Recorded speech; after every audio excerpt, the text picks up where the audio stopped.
Cody McAllister was a 29-year-old software developer working at Cisco in Santa Rosa, California. He was known for his dry wit, his love of classic cars, and his attention to detail. His friends described him as both a bit of a perfectionist and someone with a warm, caring side. He was proud of his career at Cisco, and with Silicon Valley booming in 2019, Cody's future looked bright. He was the oldest of two siblings, with a younger sister named Rachel. The two had always had a complicated relationship, with Rachel's rebellious nature and twin drug and alcohol addictions clashing against Cody's sober, structured life. Despite their differences, Cody had always tried to support his sister, especially when their parents passed away a few years earlier. Cody had always wanted to find the perfect partner, and in early 2019, he finally found her in Lily, a freelance fashion designer. Their relationship was intense and moved fast. Within months, they were married. Friends and family were surprised at how quickly everything happened. Cody was usually more careful, but he believed he had found the one. Lily was calm, stylish, and creative, a stark contrast to Cody's tech-focused world where a clean hoodie was the height of fashion. The two seemed like a perfect match on the outside, but there were signs of trouble that Cody's close friends noticed. He seemed more anxious in the days leading up to his death, though no one could put their finger on why. In the days before he died, Cody was still going about his usual routine. He worked late on some big projects for Cisco and had been chatting excitedly with friends about an upcoming trip he was planning for his first wedding anniversary with Lily. They were looking at places like Napa Valley or maybe a quiet weekend in Carmel by the sea. Cody had also been thinking about the future, possibly starting a family, buying a bigger house, and settling down. But there were also private struggles that Cody was dealing with. He had always had trust issues in relationships, and there were rumors that his marriage wasn't as perfect as it seemed. Still, Cody seemed hopeful that things would improve and that his new life with Lily was the fresh start he had been waiting for. It was the morning of November 18, 2019, when Cody McAllister's body was discovered. At around 7:30 a.m., Lily McAllister, Cody's wife, called 911 saying she had found her husband dead in their condo. The couple lived in a modern, upscale unit in a trendy part of San Jose, not far from Santana Row, an area known for its high-end shops and restaurants. Lily had woken up early and realized Cody wasn't in bed.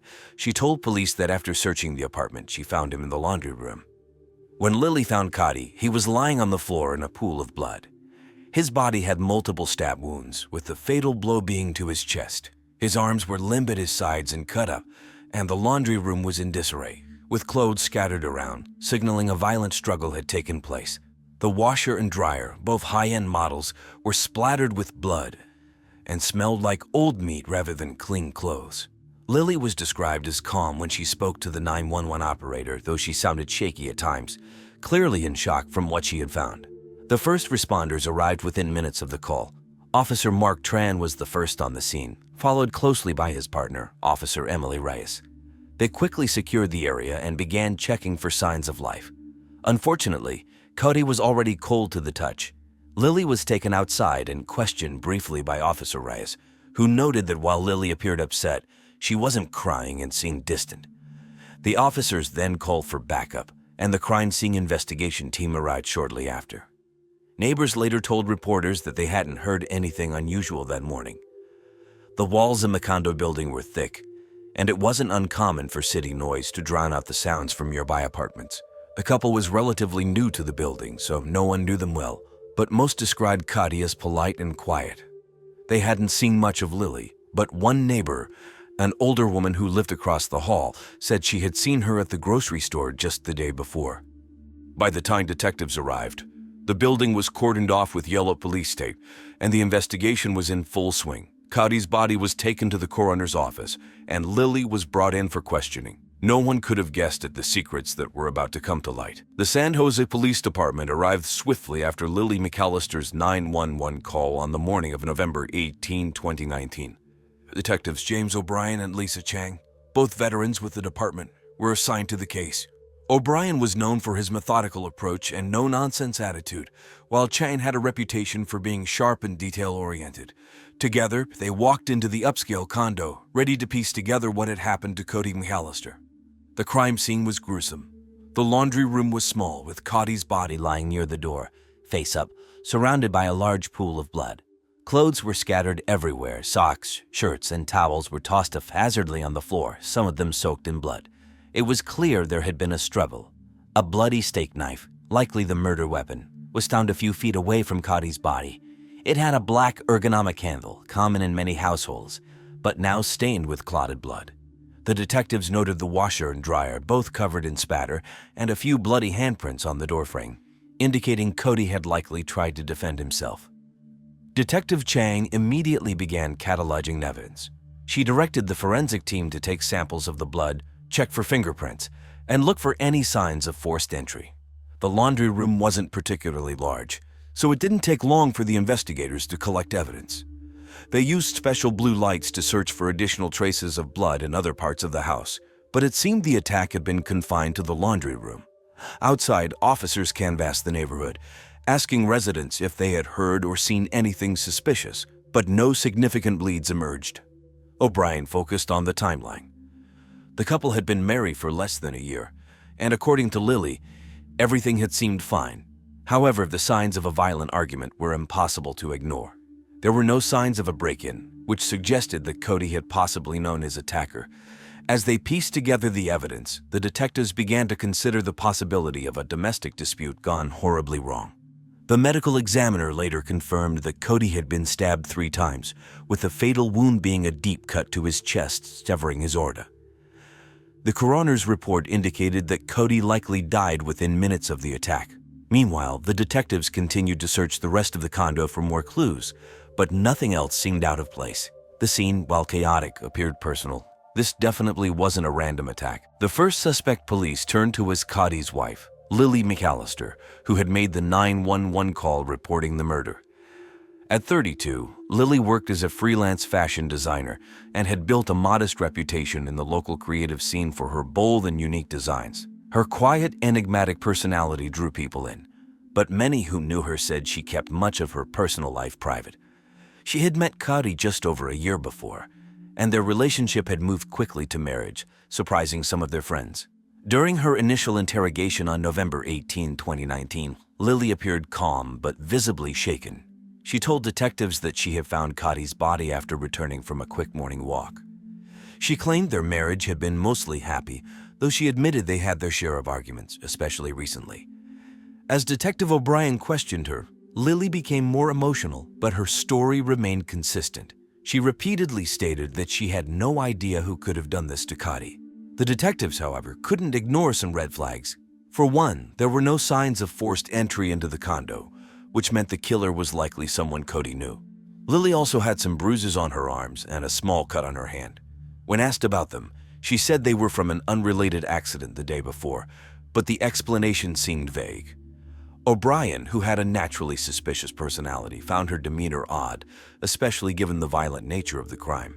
As the questioning continued, the tension in the room grew. The detectives mentioned rumors about an affair between Lily and Rachel, Codie's younger sister. After a moment of hesitation, Lily admitted to the sexual relationship. She explained that the affair had started before her marriage to Cody and had continued even after they weighed. In fact, she admitted she had sex with Rachel the afternoon before Codie's death. This revelation added layers of complexity to the situation, suggesting deep emotional connections intertwined with the turmoil of the love triangle. Lily described her feelings for both Cody and Rachel, emphasizing the passion and intense sexual fireworks she shared with Rachel, which contrasted with the stability and calm Cody provided. The detectives noted the significant implications of this admission, recognizing that Lily's secret sexual relationship could have played a critical role in the confrontation that led to Cody's death. Further complicating matters was the lack of background information on Lily. Police struggled to find any records of her existence before 2015. She had told Cody and his friends that she was from Calgary, Canada, but there were no official documents to support this claim. This led detectives to question whether she might be hiding something from her past, and whether that could have played a role in the crime. Despite Lily's cooperation, the police couldn't shake the feeling that there was more to her story. They pressed her on her relationship with Cody, asking about any recent arguments or tensions between them. Lily admitted they had been arguing about finances and other personal issues, but she denied any involvement in Cody's death. Still, the investigation was just beginning, and while Lily wasn't immediately arrested, she remained a person of interest. Detectives would continue to dig deeper into Lily's past and their relationship, searching for anything that might shed light on the violent act that took Cody's life. The second person the police questioned was Rachel McAllister, Cody's younger sister. Rachel, 26, was a bartender at a trendy downtown San Jose bar called the Fountain Tap. She was also an aspiring singer, known for performing Taylor Swift songs at local open mic nights. With a rebellious personality and a love for the Bay Area's nightlife scene, Rachel was close to Cody but had a complicated relationship with him. Her fiery temper and history of drug and alcohol use made her a suspect almost immediately. Rachel had also been involved in a secret relationship with Lily before Cody had ever met her, a fact that only came to light during the investigation. She had continued her affair with Lily even after Cody and Lily got married, creating a tangled web of sex and deceit. The sexual relationship between the two women had been passionate but full of tension, and detectives believed this could be a possible motive for Rachel to harm her brother. If Cody found out about the affair, it could have created significant conflict. Rachel was brought in for questioning on the afternoon of November 19, 2019, less than 10 days before Thanksgiving. From the moment she sat down, it was clear she wasn't handling the interrogation well. Her frustration showed as she angrily denied any involvement in her brother's death. She told Detective O'Brien that she loved Cody despite their differences and insisted she would never hurt him. However, her body language told a different story. She shifted nervously in her seat, avoiding eye contact, and became defensive when asked about her ongoing affair with Lily. The detectives pressed Rachel on her whereabouts the night of the murder. She claimed she was working late at the Fountain Tap and then went home to do some pot, but she had no solid alibi to back her up. O'Brien also questioned her about Duke Coleman Kang, her ex-boyfriend with a violent past, who had been seen near Cody's condo around the time of the murder. Rachel admitted she hadn't spoken to Duke in months, but became noticeably tense when his name was mentioned. As police continued to dig into Rachel's personal life, they uncovered her struggles with substance abuse and her financial troubles, which raised more suspicion. Detectives theorized that Rachel's jealousy of Cody's success, combined with the stress of her affair with Lily, could have driven her to a breaking point. While there was no physical evidence directly linking Rachel to the crime, her tumultuous relationship with both Cody and Lily made her a prime suspect in the investigation. The third person police investigated was David Duke Coleman Kang, a 42-year-old felon with a long history of violent crime. Duke had been in and out of prison for various offenses, including drug dealing and assault. He was well known to law enforcement in San Jose, especially around the rougher areas like East Side, where criminal activity was more frequent. Duke's rough reputation and ties to Rachel McAllister immediately put him on the police's radar after Cody's murder. Duke had been spotted near Cody's upscale condo the night of the murder. A neighbor reported seeing him standing near the building's parking lot around 10:30 p.m., smoking a blunt. This sighting raised alarm bells for the investigators, as Duke was known to have had a volatile relationship with Rachel in the past. Duke and Rachel had broken up months before, but their relationship had been filled with arguments, often fueled by drugs and alcohol. Police wondered if Duke, driven by jealousy or anger, could have been looking for Rachel and ended up at Cody's place instead. On November 21, 2019, Duke was picked up by police for questioning. He was calm, almost indifferent, as Detective O'Brien and his partner, Detective Chang, brought him into the station. Dressed in a worn leather jacket and jeans, Duke appeared unaffected by the seriousness of the situation.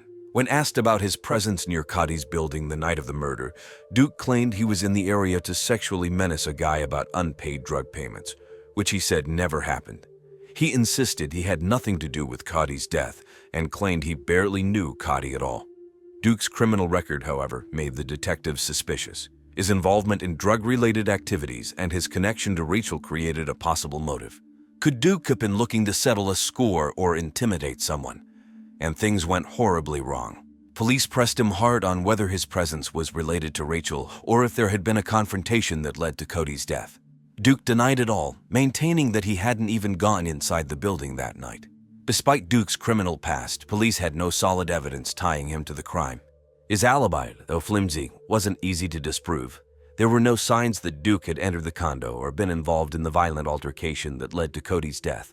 While Duke remained a person of interest due to his connection with Rachel and his proximity to the scene, police knew they needed more concrete evidence to pursue him further. On November 24, 2019, nearly a week after Cody McAllister's murder, the San Jose Police Department received a critical break in the case. The weather that Sunday was chilly, with light rain falling across the city, creating a somber mood around the investigation. Detectives O'Brien and Richards were reviewing evidence at the station when a forensic technician approached them with something unusual. While combing through Lily McAllister's MacBook, the tech had uncovered several hidden files containing medical documents, including one that revealed a secret Cody had possibly just discovered before his death. Lily McAllister was born a man and had undergone gender transition surgery years earlier in Canada. The documents, dating back to 2015, showed that Lily had once been a man known as Lyle Dubchenko. This revelation was shocking not only because of the secret itself, but also because Lily had kept this part of her past completely hidden from Cody, who likely had no idea when they married. As police dug deeper, they also uncovered another bombshell. Before her transition, Lily, as Lyle, had actually been married to Cody's sister, Rachel McAllister, while living in Calgary. This tangled web of relationships immediately added a new layer of complexity to the case. Investigators pieced together a possible scenario. Cody had been browsing the laptop when he stumbled upon these documents. Already dealing with tension in his marriage, this discovery likely pushed him over the edge, leading to a violent confrontation with Lily on the night of his murder. With this new evidence, police interviewed Lily again, this time focusing on her past. When confronted with the documents, Lily admitted that Cody had discovered her secret that evening, leading to a heated argument.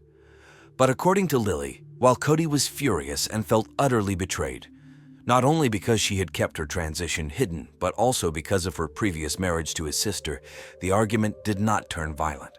Lily claimed she had tried to calm Cody down, but the argument had quickly escalated until Cody left the apartment to calm down. The discovery of this new information was a massive turning point in the investigation. Detectives now believe that Cody's murder was directly tied to his discovery of Lily's past and the emotional turmoil it caused. The police re-examined the crime scene with this new understanding, hoping to find more evidence to support their theory. They also began speaking to Rachel McAllister again, to clarify her knowledge of Lily's history and how much she had told her brother. This new evidence gave police a clearer motive and pushed Lily to the top of their list of suspects. On the evening of November 26, 2019, after days of investigation, the San Jose Police Department officially identified Lily McAllister as Cody McAllister's killer. Following the discovery of hidden medical documents revealing Lily's past as a transgender woman and her former marriage to Cody's sister, Rachel, police concluded that Cody had discovered these secrets shortly before his murder. This realization had led to a violent argument in a couple's upscale condo, culminating in Cody's stabbing death. Lily McAllister, 32, had always been an enigmatic figure in the local creative scene. Known for her unique fashion designs and soft-spoken demeanor, she had lived a quiet, seemingly private life since arriving in California a few years earlier. But her secret past as Lyle Dubchenko, a man who transitioned in Canada, had remained hidden, even from Cody, her husband of only a few months. When Cody uncovered this information, his sense of betrayal and rage likely led to the violent altercation that ended his life. Police believed that after Cody confronted Lily, the argument quickly spiraled out of control. In a desperate attempt to protect herself from Cody's aggression, Lily had grabbed a kitchen knife during the struggle and stabbed him in the chest. While Lily would later claim she acted in self-defense, detectives found the situation far more complex, given the intense emotional layers of the relationship and the secrets that had just come to light. On November 27, 2019, police arrived at Lily's condo to arrest her. It was a quiet afternoon, and Lily was at home, still reeling from the events of the past few days. When officers knocked on her door, she didn't seem surprised. According to police reports, Lily was calm as they informed her of the charges, stating that she had expected this outcome. Her demeanor remained controlled as they handcuffed her and led her to the patrol car. Meanwhile, Cody's family, especially his parents and sister Rachel, were devastated by the arrest. Rachel's marriage and subsequent sexual relationship with Lily, both before and after her transition, added another layer of heartbreak to an already tragic situation. The family had struggled to come to terms with the tangled web of secrets and betrayals that had led to Cody's death. Still, the arrest brought some closure to their grief, knowing that justice might be served. With Lily in custody, police had their suspect, and the focus turned to the upcoming trial. The case had quickly become quietly talked about in social media, with headlines speculating about Lily's past and the shocking circumstances surrounding Cody's murder. The trial of Lily McAllister for the murder of her husband Cody began in early February 2020. The prosecution, led by District Attorney Mark Harding, a 45-year-old with a no-nonsense reputation, argued that Lily's actions were deliberate. Harding highlighted the evidence found on Cody's laptop and suggested that the discovery of Lily's transgender identity and her prior relationship with Cody's sister, Rachel, was the final trigger for the fatal confrontation. He painted a picture of premeditation, claiming Lily had gone to great lengths to hide her past, which exploded in violence when Cody learned the truth. On the defense side, attorney Sarah Jane Lobison, 39, took the lead. Known for her empathetic yet sharp style, Lobison claimed that Lily had acted in self-defense. She explained that Cody had become enraged after discovering Lily's documents and began a physical altercation that left Lily no choice but to protect herself. Lobison painted a sympathetic image of Lily, describing her difficult life as a transgender woman and the fear she lived with, particularly from rejection by people close to her. She urged the jury to consider Lily's mental state during the argument. Throughout the trial, Cody's family attended every session. His parents sat in the courtroom daily, devastated by the loss of their son, Rachel McAllister, caught in the middle of the tangled relationships, seen torn, quietly supporting her family but struggling with her complicated feelings about Lily. The emotional weight of the case was evident in their faces as both sides made their arguments.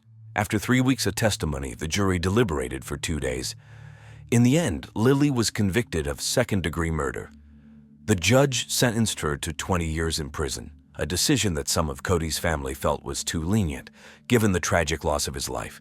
The defense team had hoped for a lesser charge of manslaughter, but the jury sided with the prosecution's view that Lily's actions, while not premeditated, were far more than just self-defense. The trial left a deep emotional scar on both Cody's family and those in the local community who had followed the case closely through media outlets like the San Jose Mercury News. In the end, justice was served, but the pain of Cody's death lingered. After Lily McAllister's trial in February 2020, the lives of those involved changed significantly. Lily was sentenced to 20 years in prison for the murder of her husband, Cody McAllister. She was sent to Valley State Prison in Chowchilla, California, where she faced significant challenges as a transgender woman in a male prison environment. While some inmates were supportive, others were not, and she had to navigate a complex social landscape. In prison, she found support from some inmates and began participating in educational programs. She focused on bettering herself through classes in art and writing, hoping to share her story one day. However, she also faced discrimination from others, making her time difficult. Rachel McAllister, Cody's younger sister, struggled with the aftermath of the trial. She had been deeply affected by her brother's death and her relationship with Lily. As a local bartender in San Jose, Rachel continued to pursue her dream of becoming a singer. She often performed at small venues around the city, trying to channel her grief into her music. In early 2020, she began therapy to help process her emotions, working through her complicated feelings of loss and betrayal. Rachel also spoke publicly about her experiences on her TikTok channel, sharing her story to raise awareness about domestic violence and mental health. Duke Coleman Kang, Lily's ex-boyfriend, who had initially been a suspect in Cody's murder, faced his own troubles. With a history of violent crime and drug use, Duke continued to struggle with addiction after the trial. Reports indicated that he was arrested again in 2020 for drug possession in San Jose. He was sentenced to rehabilitation, where he attempted to turn his life around by becoming a youth pastor in Nashville. Duke's past haunted him, but he aimed to break the cycle of his previous choices. As time passed, Cody's family remained dedicated to honoring his memory. They established a charity focusing on mental health support, hoping to help others affected by violence. Through their efforts, they found some solace and a way to keep Cody's spirit alive. Kadia Powell, a 29-year-old woman from Eupora, Mississippi, was known as the psychic and astrologer of her community. She had a deep connection with the spiritual world and was highly regarded by those who sought her guidance. Kadia's father, Reverend Vivance Powell, a Baptist minister from the neighboring town of Mathiston, had a complicated relationship with his daughter's work. He believed that her abilities were influenced by evil forces despite their close bond. Kadia was a proud Aries and an active participant in the world of Dungeons & Dragons, where she embraced the persona of Lysandra Dragonslayer. She immersed herself in her work, with aspirations of expanding her psychic abilities. As January of 2008 rolled in, she was determined to take her skills to new heights. Eupora, a small town in Mississippi, was abuzz with excitement for the new year. The community was still recovering from the aftermath of the devastating tornado that had struck the region the previous year. The local newspaper, the Webster Progress-Times, reported on the progress made in the town's recovery efforts. It highlighted the resilience of the community and the hope that the new year brought. Kadia's clients, who came from all walks of life, relied on her guidance to navigate the uncertainties of the future. She had gained a reputation for her accurate predictions and insightful readings. Her name was often mentioned in conversations at the local Eupora coffee house, where townsfolk gathered to discuss the latest happenings. However, not everyone in Eupora was a believer in Kadia's abilities. Some skeptics dismissed her as a charlatan, claiming that her predictions were nothing more than lucky guesses. This skepticism only fueled Kadia's determination to prove herself and silence her critics. As the days passed, Kadia's dedication to her craft intensified. She spent hours studying astrology charts, practicing her psychic readings, and honing her skills. She had recently purchased a new set of tarot cards from Mystic Moon Magic Shop, a popular metaphysical store in nearby Starkville. The cards were said to be enchanted, enhancing the accuracy of her readings. On the cold winter evening of January 23, 2008, the small town of Eupora, Mississippi was cloaked in an eerie stillness. The air hung heavy with a sense of foreboding, as if nature itself held its breath in anticipation of the tragic events that were about to unfold. As twilight descended upon the town, casting long shadows across the landscape, the lifeless body of 29-year-old Kadia Powell was discovered beneath the majestic magnolia tree that adorned her backyard. The grim discovery was made by Patty Delgado, a close friend and neighbor of the deceased psychic and astrologer. Patty, who had grown concerned after not hearing from Kadia for several days, ventured over to her house to check on her well-being. What Patty encountered was a scene straight out of a nightmare. The lifeless body of her dear friend lay sprawled on the ground, bathed in the pale moonlight. Shock and horror washed over Patty as she frantically dialed emergency services, her trembling voice betraying her disbelief at the sight before her. Within minutes, the Eupora Police Department descended upon the scene, their flashing blue lights illuminating the otherwise dark and somber neighborhood. Officers cordoned off the area, preventing curious onlookers from getting too close. The news of Kadia's untimely demise spread like wildfire through the tight-knit community, leaving its residents in a state of shock and disbelief. Local media outlets, such as the Eupora Gazette and the Mississippi Times, dedicated coverage to the perplexing case. The story captured the attention of the nation, with news outlets like CNN and Fox News picking up the story, eager to delve into the enigma surrounding Kadia's demise. As the days turned into weeks, the investigation took numerous twists and turns, leading detectives down a labyrinth of clues and potential suspects. The once peaceful streets of Eupora became a hotbed of speculation and intrigue, as residents grappled with the unsettling knowledge that a killer could be lurking among them. As news of Kadia Powell's tragic death spread throughout the town of Eupora, the community was left in shock and disbelief. The small Mississippi town, known for its close-knit residents and peaceful atmosphere, had never experienced such a heinous crime. The murder of a beloved psychic and astrologer sent shockwaves through the community, leaving everyone searching for answers. The investigation into Kadia's death was swiftly taken over by the local police department, with detectives Felicia Wallister and Sherry Backram leading the charge. These seasoned investigators were no strangers to solving crimes, having successfully closed numerous cases in the past. Their dedication and commitment to justice were evident from the moment they arrived at the crime scene. The detectives meticulously combed through every inch of the area surrounding the magnolia tree where Kadia's lifeless body was found. They carefully collected any potential evidence, taking note of even the smallest detail. Every leaf, every blade of grass, and every footprint was analyzed, as the detectives left no stone unturned in their quest for the truth. As the investigation unfolded, the detectives discovered several key pieces of evidence that would prove crucial in piecing together the events leading up to Kadia's death. They found a series of text messages on her phone, indicating a possible conflict with an unidentified individual. The detectives traced the number, leading them to a person of interest who lived in a neighboring town. The detectives also interviewed friends and family members, hoping to gain insight into Kadia's personal life and potential motives for her murder. They discovered that she had recently been featured in a local newspaper article, highlighting her unique abilities as a psychic and astrologer. The article had garnered attention from both supporters and skeptics alike, leading to a heated debate within the community. Additionally, the detectives uncovered a diary belonging to Kadia, in which she detailed her aspirations and fears. The entries revealed her desire to expand her psychic abilities and her struggle to gain acceptance from her father, Reverend Vance Powell. These personal insights shed light on the complexities of Kadia's life and provided the detectives with a deeper understanding of the victim. As the investigation continued, the detectives faced numerous challenges and setbacks. They encountered false leads, unreliable witnesses, and a lack of concrete evidence. However, their unwavering determination and commitment to justice kept them focused on their ultimate goal, finding Kadia's killer and bringing them to justice. Reverend Vance Powell, a Baptist minister in the neighboring town of Mathiston, found himself at the center of a chilling murder investigation. The prime suspect in the tragic death of his daughter, Kadia Powell, Reverend Powell's strong religious convictions and disapproval of her psychic and astrological work raised eyebrows among the investigators. As the police interrogated Reverend Powell, they sought to uncover any potential motives he might have had for committing such a heinous crime. The suspect's response was a mix of anger and denial, vehemently proclaiming his innocence. However, the investigators knew they had to dig deeper into his background to uncover the truth. Reverend Powell's opposition to his daughter's involvement in the psychic world was well known in the tight-knit community. He believed that her work was influenced by evil forces and would lead her down a path to damnation. This belief put him at odds with Kadia and caused tension within their relationship. The investigators delved into Reverend Powell's past, searching for any evidence that could link him to the crime.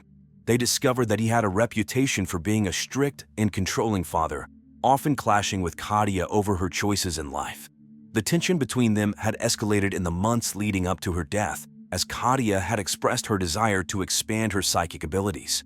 To further complicate matters, Reverend Powell's sermons at the Mathiston Baptist Church had become increasingly fiery and passionate in the weeks preceding the murder. He had been warning his congregation about the dangers of the occult and the influence of demons in people's lives. Some members of the community wondered if his sermons were a veiled confession of guilt. As the investigation continued, the detectives meticulously combed through Reverend Powell's phone records, financial transactions, and personal belongings. They interviewed friends, family, and members of the congregation to gather more information about his character and potential motives. The investigators knew that they had a challenging task ahead of them. They had to separate fact from speculation and build a solid case against Reverend Powell if they were to bring justice for Kadia's tragic death. The truth, they believed, was hidden somewhere within the web of secrets and emotions that surrounded this small Mississippi town. As the investigation into the murder of Kadia Powell unfolded, a shocking revelation came to light. Another life had been cut short in the small town of Eupora, Mississippi. The victim, Suzette Anak, a 25-year-old cashier at the local Dollar General, was found dead in her own home. The discovery sent shockwaves through the community, deepening the sense of fear and unease that had already taken hold. Suzette's body had been hidden in the refrigerator, a chilling detail that added to the macabre nature of the crime. The police determined that she had been killed a few days prior to Kadia's tragic death. The timing and proximity of these two murders raised suspicion and intensified the urgency of the investigation. The focus quickly turned to Lancelot Hamilton, Suzette's boyfriend and an ex-felon. Eyewitnesses had spotted his distinctive pickup truck near Kadia's house on the day of her murder. This crucial piece of information made Lancelot a person of interest in both cases. To further complicate matters, Lancelot's criminal history added a layer of complexity to the case. The investigators meticulously reviewed his past convictions, searching for any connection to the murders. They reached out to law enforcement agencies in neighboring towns, collaborating and sharing information to build a comprehensive profile of Lancelot. As the investigation unfolded, the media interest surrounding the case grew. Local newspapers covered the story. The tight-knit community found itself thrust into the spotlight, grappling with the weight of these heinous crimes. The investigators faced mounting pressure to solve the murders and bring the perpetrators to justice. Every lead was pursued with unwavering determination as they sifted through evidence, interviewed witnesses, and analyzed forensic findings. The clock ticked, and the town anxiously awaited answers. In their relentless pursuit of justice, the police made a breakthrough discovery a few weeks after the initial investigation. On a cold winter day in late January of 2008, they uncovered a hidden diary belonging to Suzette Anak. the 25-year-old cashier at the local Dollar General who was found dead in her own home. The diary provided a glimpse into the tumultuous relationship between Syria and her boyfriend, Lancelot Hamilton, an ex-felon who quickly became a person of interest in the case. The diary entries painted a disturbing picture of a relationship marred by domestic disputes and violence. Syria detailed instances of physical abuse and emotional manipulation, shedding light on the possible motives behind her tragic death. The pages were filled with her fears and desperation as she struggled to break free from the toxic cycle of her relationship with Lancelot. The police meticulously analyzed the diary, documenting every detail and potential clue. The entries revealed that Syria had confided in a close friend, expressing her desire to leave Lancelot and seek help. The investigators immediately reached out to this friend, hoping to gather more information that could aid in their quest for justice. As the investigation unfolded, the police uncovered additional evidence linking Lancelot to the murder of Kadia Powell, the 29-year-old psychic and astrologer whose lifeless body was found under the magnolia tree in her own backyard. Surveillance footage from a nearby gas station captured Lancelot's pickup truck near Kadia's house on the day of the murder, providing a crucial piece of the puzzle. With the newfound knowledge from Syria's diary and the surveillance footage, the investigators were determined to connect the dots and bring the truth to light. They delved deeper into Lancelot's background, uncovering a history of violent behavior and a criminal record that further fueled their suspicions. As the investigation reached its critical juncture, the police were closing in on their suspects. The truth behind the deaths of Kadia Powell and Suzette Anak was within reach, and the town held its breath in anticipation of justice being served. Lancelot Hamilton, the primary person of interest in the murder investigation, faced intense scrutiny from the police. With his troubled past and association with the late Suzette Anak, suspicions surrounding his involvement in the murders grew stronger. The investigators delved deep into Lancelot's personality, dreams, and possible motives, leaving no stone unturned in their quest for the truth. During the interrogation, Lancelot's demeanor betrayed a mixture of anger and fear, as he struggled to maintain his composure under the mounting evidence against him. The investigators skillfully probed into his background, meticulously dissecting his every move in the days leading up to the murders. As the questioning intensified, Lancelot's facade began to crumble. His attempts to evade the investigators' inquiries became increasingly futile as the weight of the evidence bore down on him. The police presented him with compelling evidence, including eyewitness accounts placing his pickup truck near Kadia Powell's house on the day of her murder. These accounts were further bolstered by surveillance footage from a nearby gas station, capturing Lancelot's vehicle at the scene. In addition to the circumstantial evidence, the investigators uncovered a disturbing connection between Lancelot and Syria. The recently discovered diary of Suzette Anak revealed a tumultuous relationship marred by domestic disputes and violence. This revelation painted a chilling picture of a troubled dynamic between the couple, raising further suspicions about Lancelot's potential involvement in both murders. The police, driven by an unwavering commitment to justice, continued to dig deeper into Lancelot's background. They reached out to acquaintances, friends, and family members, seeking any information that could shed light on his motives. The investigators meticulously combed through phone records, financial transactions, and social media profiles, piecing together a comprehensive timeline of Lancelot's activities in the days leading up to the murders. As the investigation unfolded, the media's attention turned towards this gripping case that had captivated the small town of Upora. Local newspapers ran updates on the investigation, while television news stations dedicated segments to the latest developments. The community, gripped by fear and curiosity, anxiously awaited the resolution of this haunting mystery. With Lancelot Hamilton at the center of the investigation, the police were determined to bring justice to the victims and closure to the community. As the case approached its climax, the truth remained just out of reach, tantalizingly close yet frustratingly elusive. After an intense investigation, the truth behind the murders that shook the small town of Upora finally came to light, revealing Lancelot Hamilton as the cold-blooded killer. Lancelot, a troubled ex-felon, had committed the heinous crimes out of fear that his dark secret would be exposed. The police meticulously unraveled the intricate web of deception, leaving no stone unturned in their pursuit of justice. The motive for the first murder, that of Suzette Anak, a 25-year-old cashier at the local Dollar General, was rooted in a tumultuous relationship marred by domestic disputes and violence. Lancelot's fear of Syria's ghost haunting him did not stop him from committing the unthinkable act of taking her life. Little did he know that this act would set off a chain of events that would ultimately lead to his own downfall. The discovery of Syria's hidden diary proved to be a crucial turning point in the investigation. The diary detailed the troubled relationship between Syria and Lancelot, providing valuable insights into their lives and the events that transpired leading up to her tragic death. This newfound knowledge allowed the investigators to connect the dots and follow the trail of evidence. As the investigation progressed, the police uncovered a chilling connection between Syria's murder and the death of Kadia Powell, the 29-year-old psychic and astrologer. Lancelot's fear of Syria's ghost exposing his dark secret to Kadia had driven him to silence her forever. The police painstakingly pieced together the timeline of events, meticulously analyzing phone records, surveillance footage, and witness testimonies to build their case against Lancelot. On the day of the arrest, the atmosphere in Upora was heavy with anticipation. The entire community was on edge, eager for justice to be served. The police, armed with overwhelming evidence, closed in on Lancelot. The arrest took place on a cold winter morning, the same chilling backdrop that had witnessed the crimes committed.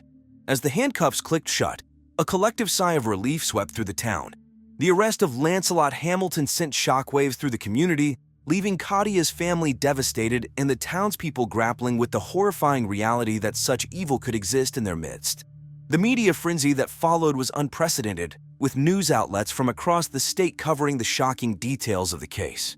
The story of murder under the magnolia trees became a cautionary tale, a reminder that darkness can lurk even in the most seemingly idyllic places. The trial that ensued was a solemn affair, filled with heightened emotions and a sense of justice hanging in the balance. District Attorney Warren Prancett, a seasoned prosecutor known for his unwavering dedication to upholding the law, presented a compelling case against Lancelot Hamilton. Prancett meticulously outlined the chilling details of the murders, painting a vivid picture of the heinous crimes committed in the small town of Upora, Mississippi. In the courtroom, the victim's family sat with a mixture of grief and anticipation as they watched the proceedings unfold. The defense attorney, David Joe Lodies, a renowned legal expert known for his tenacity, fought fiercely to cast doubt on the evidence presented by the prosecution. Lodies argued that the police had rushed to judgment and that there were other plausible suspects that had not been thoroughly investigated. Throughout the trial, the courtroom was filled with tension as witnesses were called to the stand.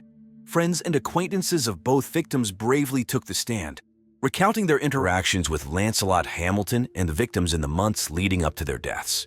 The prosecution presented a mountain of evidence, including phone records, DNA analysis, and eyewitness testimonies, all pointing towards Hamilton's guilt. As the trial progressed, the media frenzy surrounding the case reached a fever pitch. News outlets from across Mississippi descended upon Upora, eager to report on the sensational trial. Journalists from jostled for prime spots in the overcrowded courtroom, their pens poised to capture every detail of the proceedings. After weeks of intense courtroom drama, the jury finally reached a verdict. The courtroom fell into a hushed silence as the foreperson stood up to deliver the verdict. Guilty. The word reverberated through the room, causing gasps and tears to flow from the victims' families. The weight of the guilty verdict was palpable, offering a sense of closure to those who had lost their loved ones so tragically. Lancelot Hamilton, now convicted of both murders, was sentenced to life in prison without the possibility of parole. The sentencing brought a mix of relief and sorrow to the victims' families as they grappled with the finality of the court's decision. Some found solace in the fact that justice had been served, while others still struggled to come to terms with the loss they had endured. The impact of the trial extended far beyond the courtroom walls, leaving an indelible mark on the community of Upora. The townsfolk, once united in their grief, now faced the difficult task of healing and moving forward.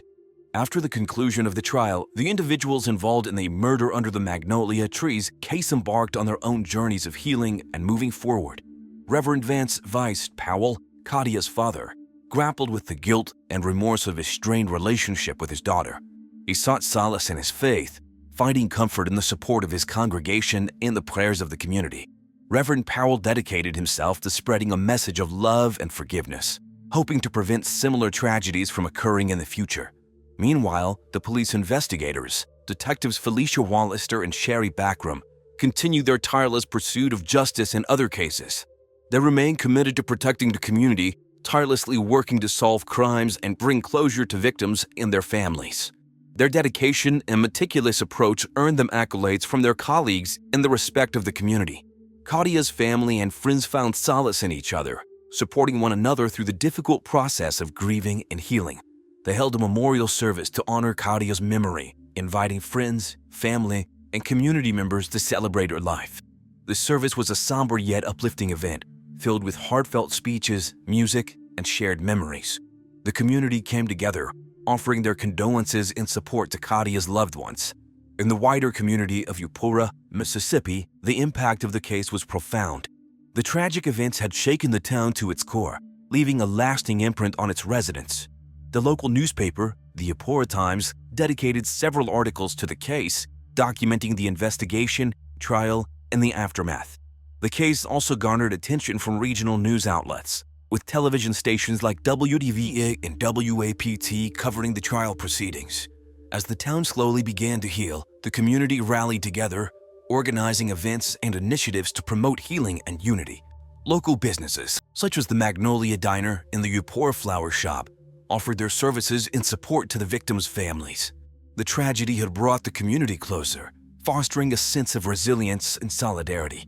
In the years that followed, Eupora, Mississippi, continued to rebuild and move forward. The murder under the magnolia trees case served as a stark reminder of the fragility of life and the importance of cherishing our loved ones. The town learned valuable lessons about the power of community, compassion, and the pursuit of justice. The memory of Kadia and Syria remained alive in the hearts of those who knew them, and their legacy served as a reminder to embrace life and support one another. The murder under the magnolia trees case remains etched in the annals of Eupora's history, a chilling reminder of the fragility of life and the depths of human darkness. It serves as a testament to the tireless efforts of law enforcement, the resilience of the victims' loved ones, and the enduring power of justice. In the heart of Oklahoma City, Joanna Wrangle, 56, lived the life that seemed like it came straight out of a movie. As the heir to a vast oil and gas fortune, Joanna was a well-known figure in the city's high society. With a history of attending prestigious schools, she was not only wealthy but also well-educated and respected. Joanna was married to Frank H. Wrangle, a powerful state senator, making them one of the most influential couples in Oklahoma. They had children who looked up to their mother as a role model. Joanna's personality was as bright as the Oklahoma sun. She was known for her kindness, her love for her family, and her passion for the ranch life that was part of her family's heritage. Apart from managing her family's estate, she was deeply involved in charity work, always looking to give back to her community.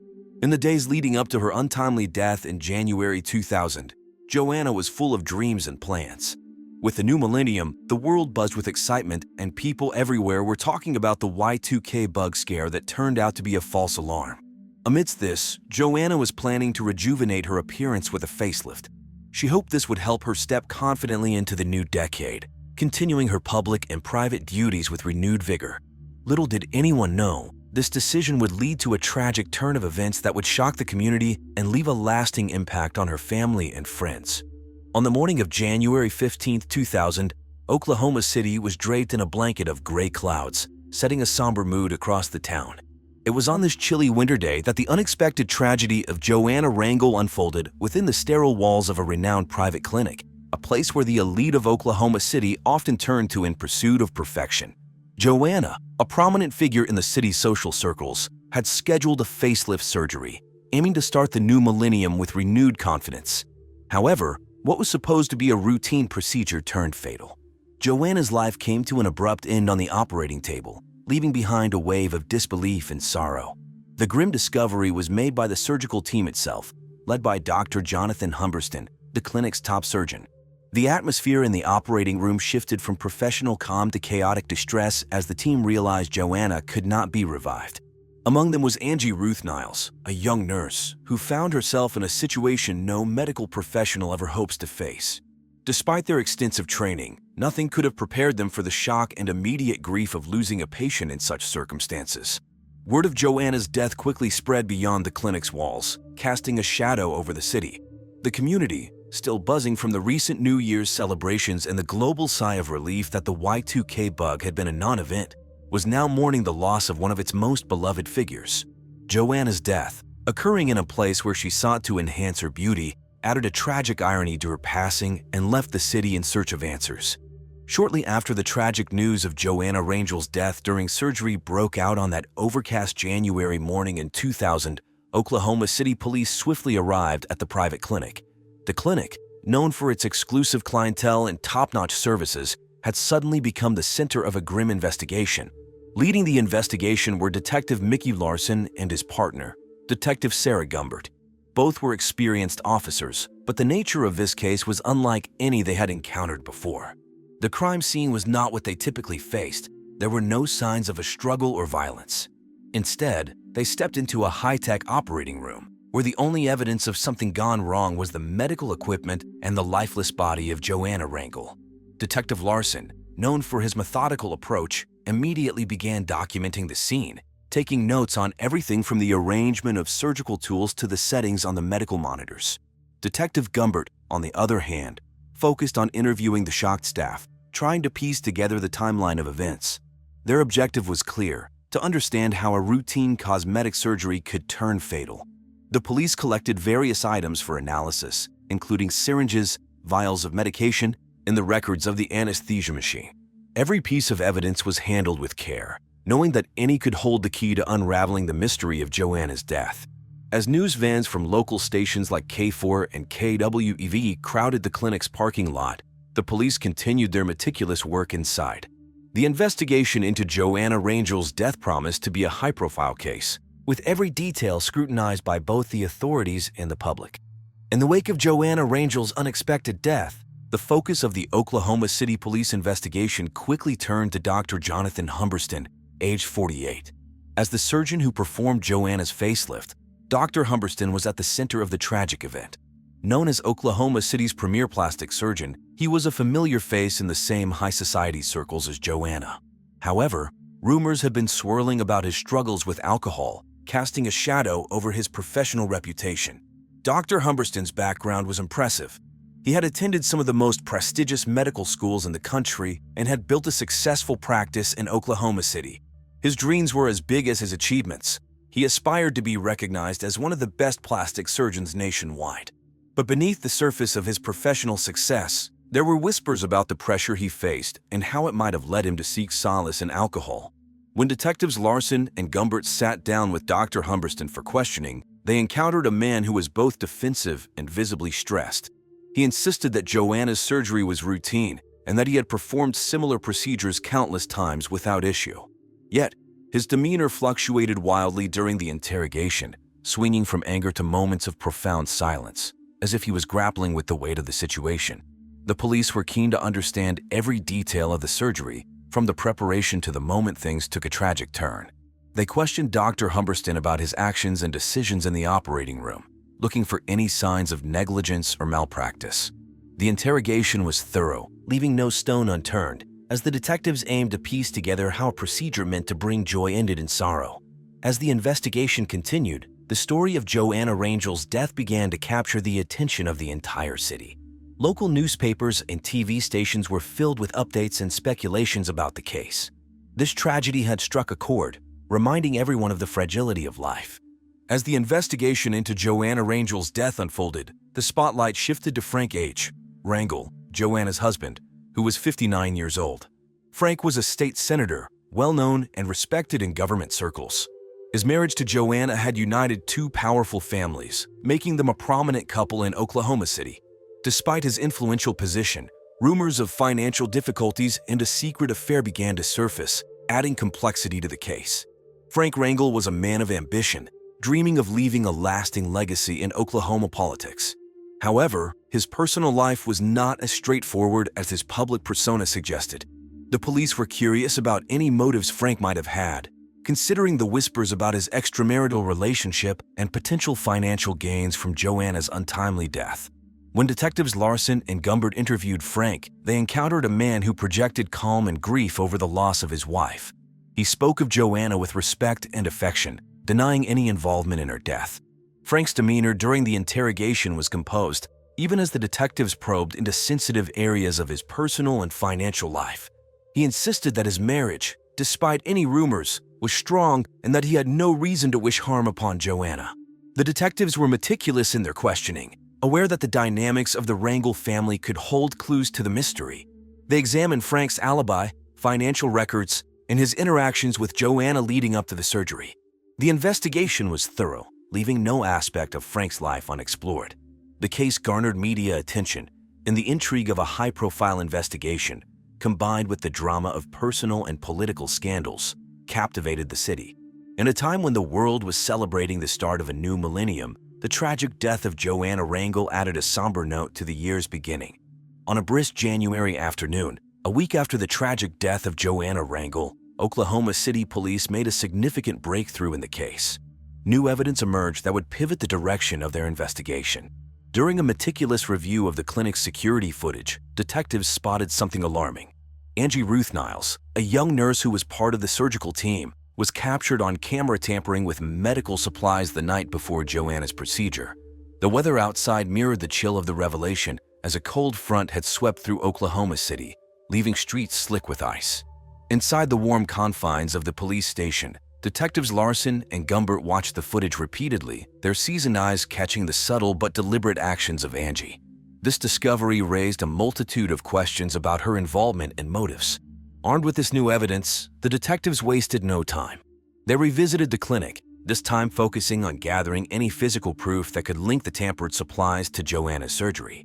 They collected vials, syringes, and any medications that could have been compromised, ensuring each item was meticulously cataloged for forensic analysis. The police's response to this breakthrough was swift. They knew that this piece of evidence could be the key to unraveling the mystery of Joanna's death.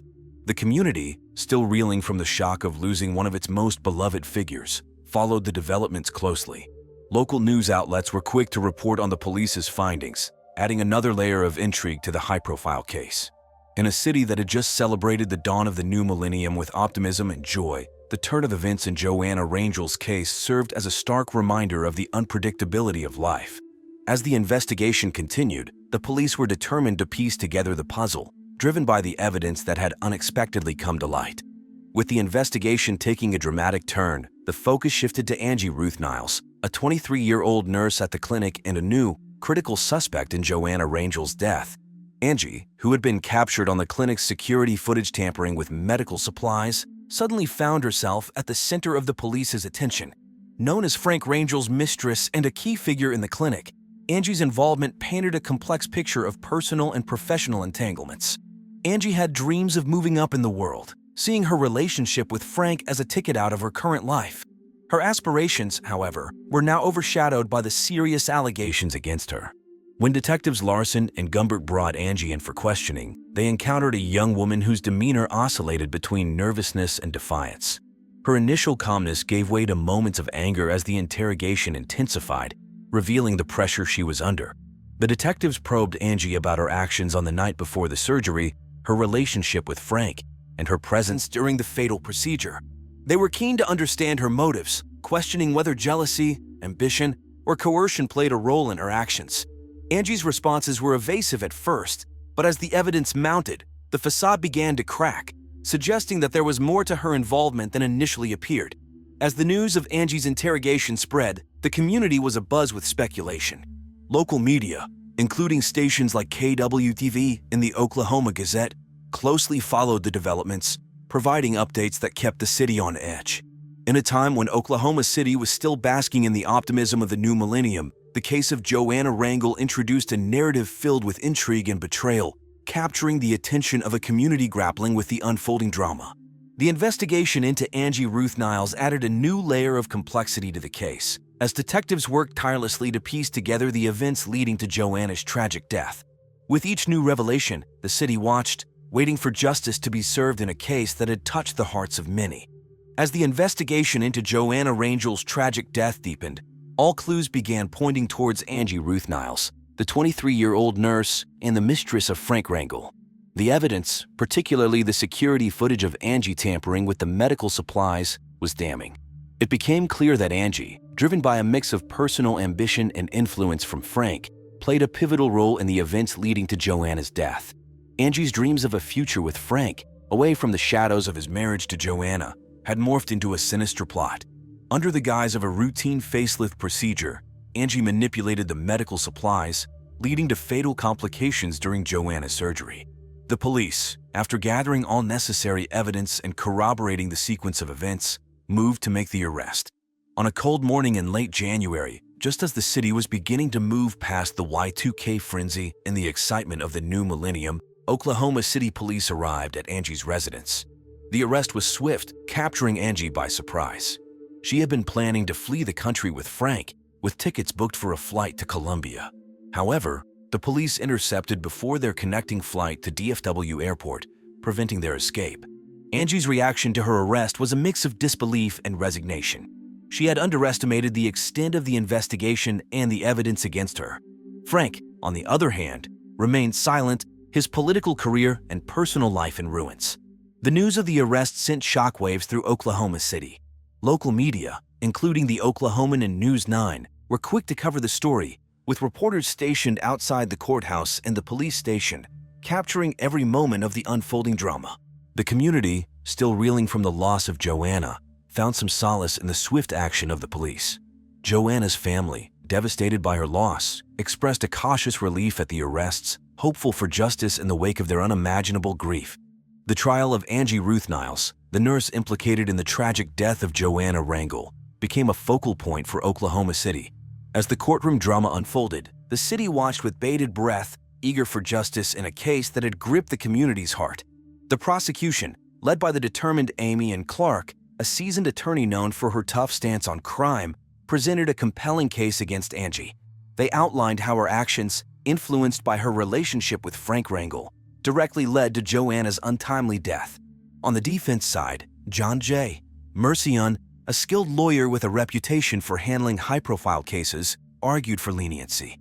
He painted Angie as a young woman caught in a web of manipulation, her judgment clouded by love and ambition.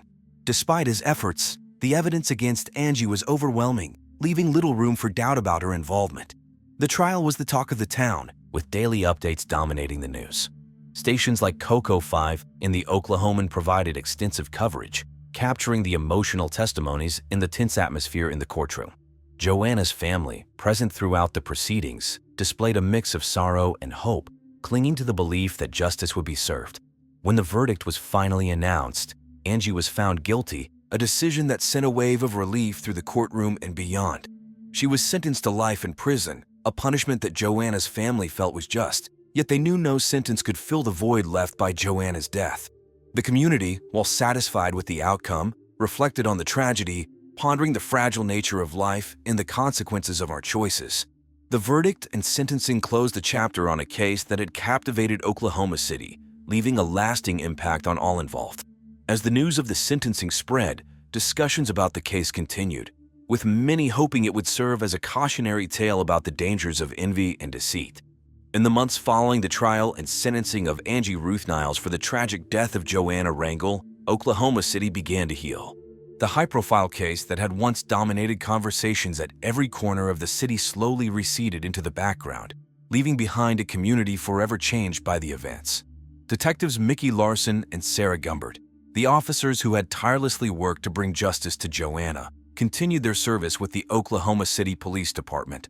The case had left an indelible mark on their careers, reinforcing their commitment to upholding the law and serving their community. They often found themselves reflecting on the complexities of human nature they had witnessed during the investigation. For Joanna's family, life without her was a difficult adjustment. They channeled their grief into continuing her legacy, dedicating themselves to the charitable causes she had been passionate about. The ranch, a place Joanna loved dearly, became a sanctuary for the family, a place where they could feel close to her spirit and keep her memory alive. Angie Niles, now serving a life sentence, faced the consequences of her actions. The reality of her situation set in as she adjusted to life behind bars, a stark contrast to the future she had once envisioned with Frank Wrangle. Frank, whose involvement in the case had shattered his career and personal life, struggled to come to terms with the fallout. His dreams of political legacy and influence were irreparably damaged. The community of Oklahoma City, while moving forward, would not forget the tragedy that had unfolded among them. Local media outlets, including the Oklahoman and K4TV, occasionally revisited the case, reminding residents of the importance of justice and the resilience of the human spirit in the face of adversity. As life continued in the aftermath of the trial, those touched by the case found ways to move on, each carrying their own lessons and memories of a case that had captivated a city and tested the bonds of its community. The tragic case of Joanna Wrangle serves as a somber reminder of the lengths to which individuals will go to reshape their destinies, often with devastating consequences. Lily Vivance, a warm-hearted and caring individual, was a pillar of her family. At the age of 40, she dedicated her life to her husband and 2 children, Vicky and Becton, ensuring their happiness and well-being. Her nurturing personality extended beyond the confines of her home, as she actively participated in her children's lives, organizing playdates and engaging in various activities that fostered their growth and development. She was known among her friends and neighbors as a pillar of support, always ready with a listening ear and a helping hand. In addition to her role as a loving mother, Lily pursued her passion for writing as a freelance writer. She immersed herself in the world of online publications, contributing articles that showcased her talent and creativity. Lily's dedication to her craft was evident in every piece she produced, capturing the attention of readers and earning her a respectable reputation within the writing community. March of 2004 was a time of hope and anticipation for Lily. The cherry blossoms bloomed, painting the streets of Beaverton, Oregon with delicate shades of pink. The local community buzzed with excitement for the upcoming St. Patrick's Day Parade, a cherished tradition that brought together people from all walks of life. As we delve deeper into this true crime case, we will unravel the web of deception that entangled Lily Vivance. Join us as we navigate the twists and turns of this tragic tale, questioning the true nature of those closest to Lily in a quest for knowledge and justice. In a quiet neighborhood of Beaverton, Oregon, tragedy struck on the morning of March 29, 2004. Lily Vivance, a devoted wife and mother, met a horrifying fate within the walls of her own home. The discovery of her lifeless body sent shockwaves through the close-knit community, leaving friends and family in a state of disbelief. The grim revelation was made by Patty Berlin, a trusted family friend who had come over for a routine visit. Little did she know that this visit would forever change her life. As Patty entered the Vivance residence, the atmosphere seemed eerily still. The air carried a sense of unease, as if a dark secret was lurking behind closed doors. As she made her way through the house, Patty's heart sank when she stumbled upon Lily's lifeless body. The room was filled with an eerie silence, broken only by the sound of Patty's trembling breath. She immediately dialed emergency services, her voice filled with anguish as she relayed the devastating news to the dispatcher. Within minutes, the police arrived at the scene, their sirens piercing the tranquility of the neighborhood. The officers carefully examined the crime scene, meticulously documenting every detail. The room where Lily's body lay became a haunting tableau of sorrow and unanswered questions. News of the tragic incident spread like wildfire throughout the community. The local media outlets, such as the Beaverton Tribune and KATU News, were quick to report on the shocking discovery. The town, usually known for its peaceful, blandly suburban charm, was now gripped by a sense of fear and uncertainty. The tragic investigation into the death of Lily Vivance would prove to be a complex and arduous task for the authorities as they sought to uncover the truth behind this chilling crime. The Beaverton Police Department swiftly responded to the distressing call on the morning of March 29, 2004. Detectives Audrey Buscare and Rainey Pochat, seasoned investigators with a reputation for their unwavering determination, were assigned to the case. As they arrived at the scene, a sense of urgency filled the air, and their focused expressions mirrored the gravity of the situation. The crime scene, Lily Vivance's terrene home, became the center of meticulous scrutiny. Every inch of the house was combed through with painstaking precision, as the detectives sought to unravel the truth behind Lily's untimely demise. The room where she was tragically suffocated to death with a pillow presented a haunting sight. The air hung heavy with the scent of despair, as if the very walls mourned the loss of a beloved member of the community.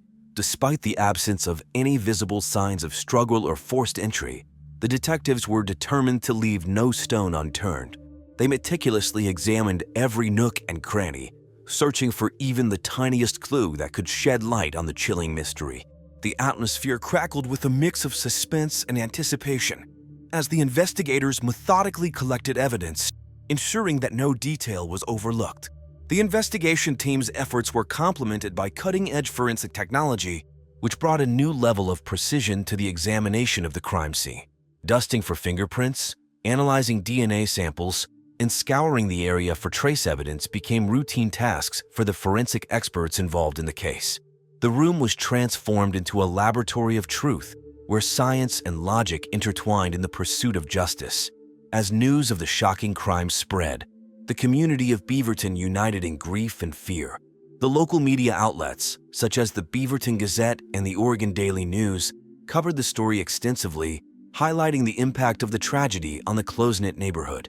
March of 2004 became a time of collective unease in Beaverton as the investigation continued to unfold. The detectives, driven by their commitment to justice, worked tirelessly day and night. The weight of responsibility rested on their shoulders as they sought to bring closure to Lily Vivance's grieving family and restore a sense of security to the community. Mike Vivance, a 46-year-old man from Beaverton, Oregon, became the prime suspect in the shocking murder case of his wife, Lily Vivance. The investigation revealed a web of secrets and lies that Mike had carefully hidden from his beloved wife. Described by neighbors as reserved and analytical, Mike had always presented himself as a devoted husband and father. However, behind closed doors, he was running an online business that was far from the idyllic family life he portrayed. The police, led by detectives Audrey Busquer and Rainey Pochette, delved deep into Mike's hidden world, uncovering a potential motive rooted in his fear of Lily discovering his illicit activities. Mike's secret online business was no ordinary venture. The investigation revealed that Mike had set up a sophisticated network of buyers and sellers using code names and encrypted communication channels to evade detection. He operated under the guise of a legitimate business, using a front company to launder money and cover his tracks. The police meticulously analyzed his financial records, tracing the flow of funds and uncovering a complex web of transactions that pointed directly to Mike's involvement in some illegal trade. As the detectives interrogated Mike, his facade of innocence began to crumble. Anger and defensiveness seeped through his carefully crafted veneer, raising suspicions among the investigators. The pieces of the puzzle started to fit together. Mike's possible motive became clear. He couldn't afford for Lily to discover the truth about his secret internet activities, as it would not only jeopardize his freedom and finances, but also expose their family to danger. As the case unfolded, the community of Beaverton watched with bated breath, wondering if the unassuming Mike Vivance was indeed capable of such a heinous act. The answer to that question lay buried in the gigabytes of data on his home computer and in the depths of the internet's shadowy corners. Wade Caterpie, a 24-year-old close friend of Lily Vivance, emerged as a person of interest in the ongoing investigation into her tragic death. In the tranquil suburban town of Beaverton, Oregon, where everyone seemingly knows everyone, Wade was known for his vibrant personality and close bond with Lily. However, beneath the friendly facade, there may have been a simmering envy towards Lily's husband, Mike Vivance. As the investigation deepened, detectives Audrey Busquer and Rainey Pochette turned their attention to Wade, seeking to uncover any potential motivations or involvement in this heinous crime. The police have been diligently piecing together the puzzle of Lily's murder, leaving no stone unturned. Wade's initial shock and disbelief upon hearing the news quickly transformed into a defensive stance as the police questioned him.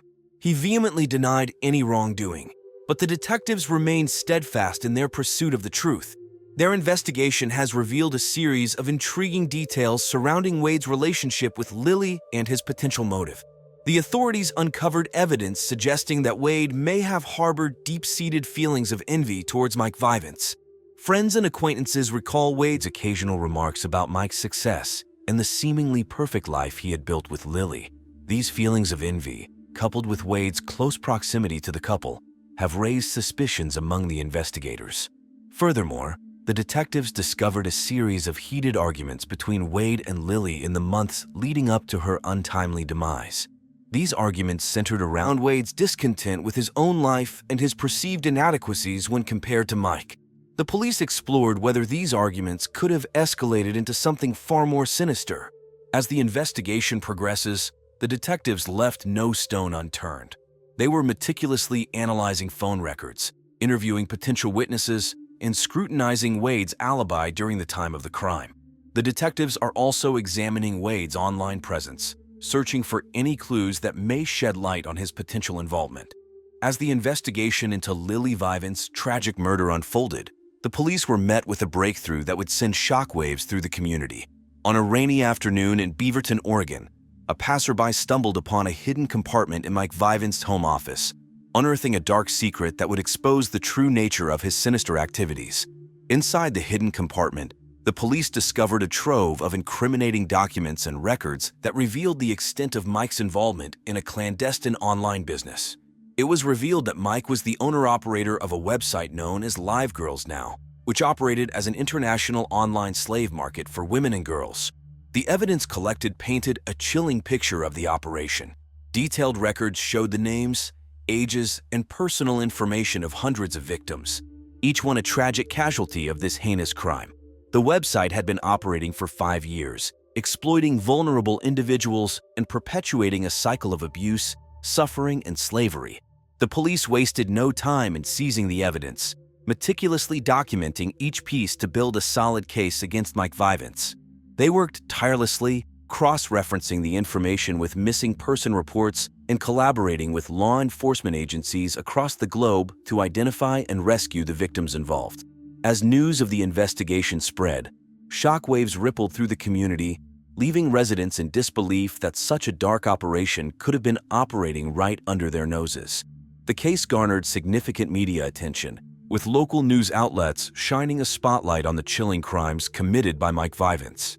March of 2004 became a turning point in the fight against human trafficking, as the revelations surrounding Live Girls Now prompted a wave of public outrage and a renewed commitment to combat this insidious crime. Non-profit organizations and law enforcement agencies joined forces, launching awareness campaigns and dedicating resources to rescue victims and bring the perpetrators to justice. The investigation into Lily Vivance's murder had taken an unexpected turn, uncovering a web of darkness that extended far beyond the confines of her tragic demise. As the police continued their relentless pursuit of justice, they were determined to ensure that the victims of Live Girls Now would find solace and that Mike Vivance would face the full weight of the law. In a shocking turn of events, the investigation into Lily Vivance's tragic murder took an unexpected twist with the emergence of Harris Caltran, a 21-year-old amateur detective with a troubled past. Known for his run-ins with the law, Harris had a rap sheet filled with violence towards women, dating back to when he was just 12 years old. Despite his checkered history, Harris presented himself as a determined amateur detective seeking justice for Lily. The police, already grappling with the complexities of the case, turned their attention towards Harris. They interrogated him extensively, probing into his motives and potential involvement in the crime. Harris's anger and frustration were palpable as he vehemently denied any connection to Lily's murder. To understand Harris's possible involvement, the police delved into his background. They discovered that Harris had a fascination with true crime stories and had spent countless hours studying criminal investigations. His knowledge of forensic techniques and crime scene analysis, while amateur, was still impressive, leading some to believe he could be an asset to the investigation. As the investigation progressed, the police uncovered a series of emails exchanged between Harris and Lily. These emails revealed a shared interest in true crime and a mutual desire to uncover the truth. The police wondered if Harris's involvement went beyond mere curiosity.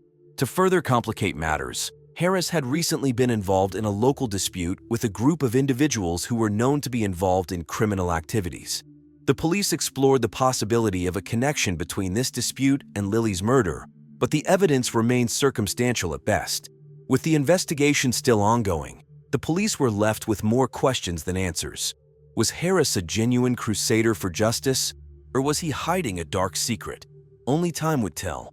In a shocking turn of events, the true mastermind behind the heinous murder of Lily Vivance was revealed. After weeks of tireless investigation, the police identified and apprehended the culprit responsible for snuffing out the life of this beloved mother and freelance writer. Mike Vivance, the husband of the victim, was exposed as the cold-blooded murderer who orchestrated this chilling crime. Mike's motive was that he feared Lily's discovery of his illicit activities.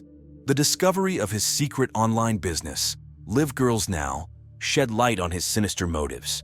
This website, operating as an international online slave market for women and girls, was a dark and twisted operation, a sort of eBay for human beings that exploited the vulnerability of innocent lives. The evidence against Mike was overwhelming, leaving investigators with no doubt about his involvement in Lily's murder. The police found incriminating documents and records hidden in a secret compartment of his home office. These damning materials provided a glimpse into the depths of his depravity. It is truly horrifying to think that such a heinous enterprise was thriving right under the noses of his wife, kids, and the unsuspecting community.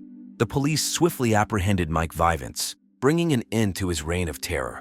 The arrest took place in the very same town where the infamous Oregon vortex, a mysterious natural phenomenon, had captured the attention of the nation just a few years prior. The arrest sent shockwaves through the tight-knit community of Beaverton, Oregon. Friends and neighbors were left in disbelief, struggling to reconcile the image they had of a devoted husband and father with the cold-blooded killer he turned out to be. This case serves as a stark reminder that evil can lurk in the most unexpected places, even within the confines of a seemingly idyllic suburban neighborhood. As the news of Mike Vivance's arrest spread, it served as a sobering reminder of the dangers that can lurk behind closed doors. It is a testament to the tireless efforts of law enforcement and the importance of community vigilance in safeguarding against such atrocities. The trial that followed the shocking murder of Lily Vivance in March 2004 gripped the small suburb of Beaverton, Oregon. As the courtroom doors swung open, District Attorney Rebecca Bylofsky and Defense Attorney David Dean Buscare prepared to battle it out in front of a jury of 12 ordinary citizens. The prosecution wasted no time in presenting a compelling case against the defendant, Mike Vivance. With meticulous attention to detail, they painted a vivid picture of Lily's tragic fate and the sinister underbelly of Mike's secret internet business. Expert witnesses, such as forensic pathologists and computer analysts, took the stand to testify to the overwhelming evidence against the accused. One of the key pieces of evidence presented was the discovery of a hidden compartment in Mike's home office. Inside, the police found incriminating documents and records of his online slave market, Live Girls Now. The courtroom gasped in disbelief as the extent of Mike's depravity was revealed. The prosecution argued that Mike's fear of Lily uncovering his illicit activities drove him to commit the heinous act. Defense attorney David Dean Buscare fought tooth and nail to undermine the prosecution's case. He attempted to cast doubt on the validity of the evidence, questioning the reliability of witnesses and challenging the methods used to gather information. Buscare argued that the hidden compartment could have been tampered with, suggesting the possibility of a setup. After weeks of testimonies, cross-examinations, and impassioned closing arguments, the jury retired to deliberate. The town held its breath as the verdict was announced. Guilty, Mike Vivance was found guilty of first-degree murder and sentenced to life imprisonment with the possibility of parole. As the courtroom emptied, Lily's family and friends found a bittersweet solace in the verdict. Justice had been served, but the void left by Lily's absence remained. The community, scarred by the tragedy, vowed to come together and support one another in the healing process. After the trial that captivated the small town of Beaverton, Oregon, the lives of those involved took different paths. Lily Vivance's family, still grappling with the pain of their loss, found solace in the support of their community. The local church, St. Mary's, organized a memorial service to honor Lily's memory, bringing together friends, neighbors, and even strangers who were touched by her kindness. The service was filled with tears and heartfelt tributes, as people shared stories of Lily's impact on their lives. Wade Caterpie, burdened by his unrequited love for Lily, sought help from a grief counselor named Dr. Darna Sanchez. Dr. Sanchez, a respected psychologist in the community, guided Wade through the process of healing and self-discovery. Through this journey, Wade learned to channel his emotions into positive outlets, such as writing poetry and volunteering at the local animal shelter. Harris Caltran, the amateur detective with a troubled past, continued his quest for justice. Inspired by Lily's tragic fate, Harris dedicated himself to advocating for victims of crime. He started a blog called Justice Seekers, where he shared stories of unsolved cases and raised awareness about the importance of community involvement in crime prevention.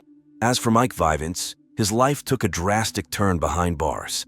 Incarcerated at the Oregon State Penitentiary, Mike was confined to a small cell, surrounded by concrete walls and steel bars. Stripped of his freedom, he was forced to confront the consequences of his heinous actions. In prison, Mike underwent counseling and therapy to address the underlying issues that led him down a path of darkness. March of 2004 marked a turning point for the community of Beaverton. The tragic events surrounding Lily Vivance's murder shook the town to its core, but it also brought people together in a shared commitment to healing and justice. The story of Lily Vivance's murder serves as a chilling reminder of the darkness that can lurk beneath seemingly ordinary lives. It highlights the importance of trust, honesty, and the pursuit of justice. Suzette Anak was a 44-year-old manager at Ruby Tuesdays, a popular restaurant chain known for its American fare and salad bar. She lived in a large suburban McMansion in Broken Arrow, Oklahoma, a city known for its friendly neighborhoods and good schools. Suzette was an ambitious and outgoing woman. Her friends and family described her as someone who lived life to the fullest. She loved adventure sports like hiking and rock climbing, and she often spent her weekends exploring nature trails and cliffs. Suzette's educational journey began at Broken Arrow High School, where she was known for her excellent grades and participation in various clubs. She later attended the University of Oklahoma, where she majored in business management. Her education helped her rise quickly in her career, and she was deeply committed to her job at Ruby Tuesdays, where she was a respected manager. Suzette had a close-knit family. She was married to Danny Anak, and she had a teenage daughter named Luna Anak from her ex-husband Ross.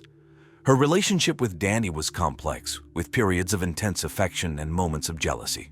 Luna, an 18-year-old college student at Oklahoma State University, looked up to her mother and shared her adventurous spirit. Suzette's friends described her as fiercely loyal and always ready to help those in need. She was the kind of person who made everyone feel special. She had a magnetic personality that drew people to her. Her colleagues admired her work ethic and her ability to manage the restaurant efficiently while maintaining a friendly atmosphere. In the days leading up to her death, Suzette was particularly excited about a new managerial project at work. She had been working on improving the restaurant's customer service and menu auctions. She also planned a weekend hiking trip with her friends to celebrate the successful completion of the project. Suzette's dreams included further advancing her career and spending more time with her family and friends.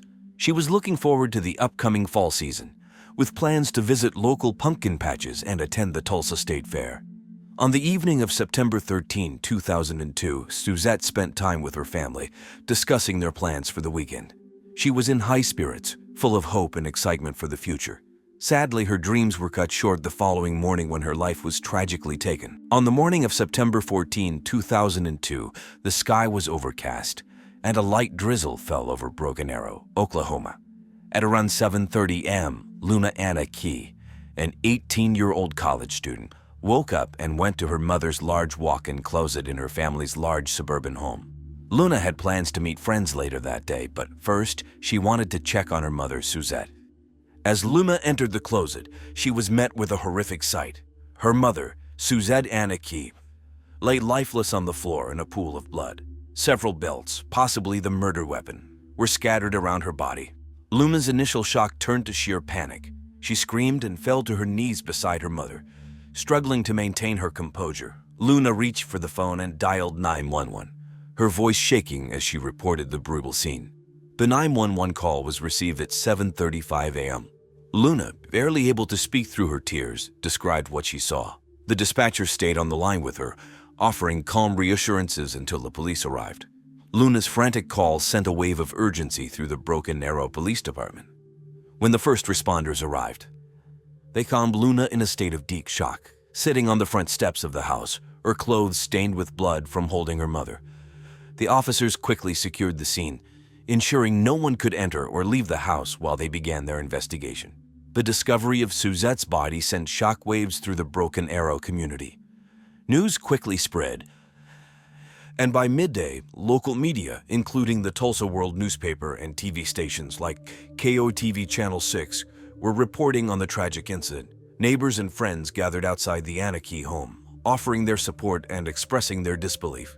Suzette Anak's murder marked the beginning of a complex investigation. The police were determined to uncover the truth behind her brutal death and bring her killer to justice.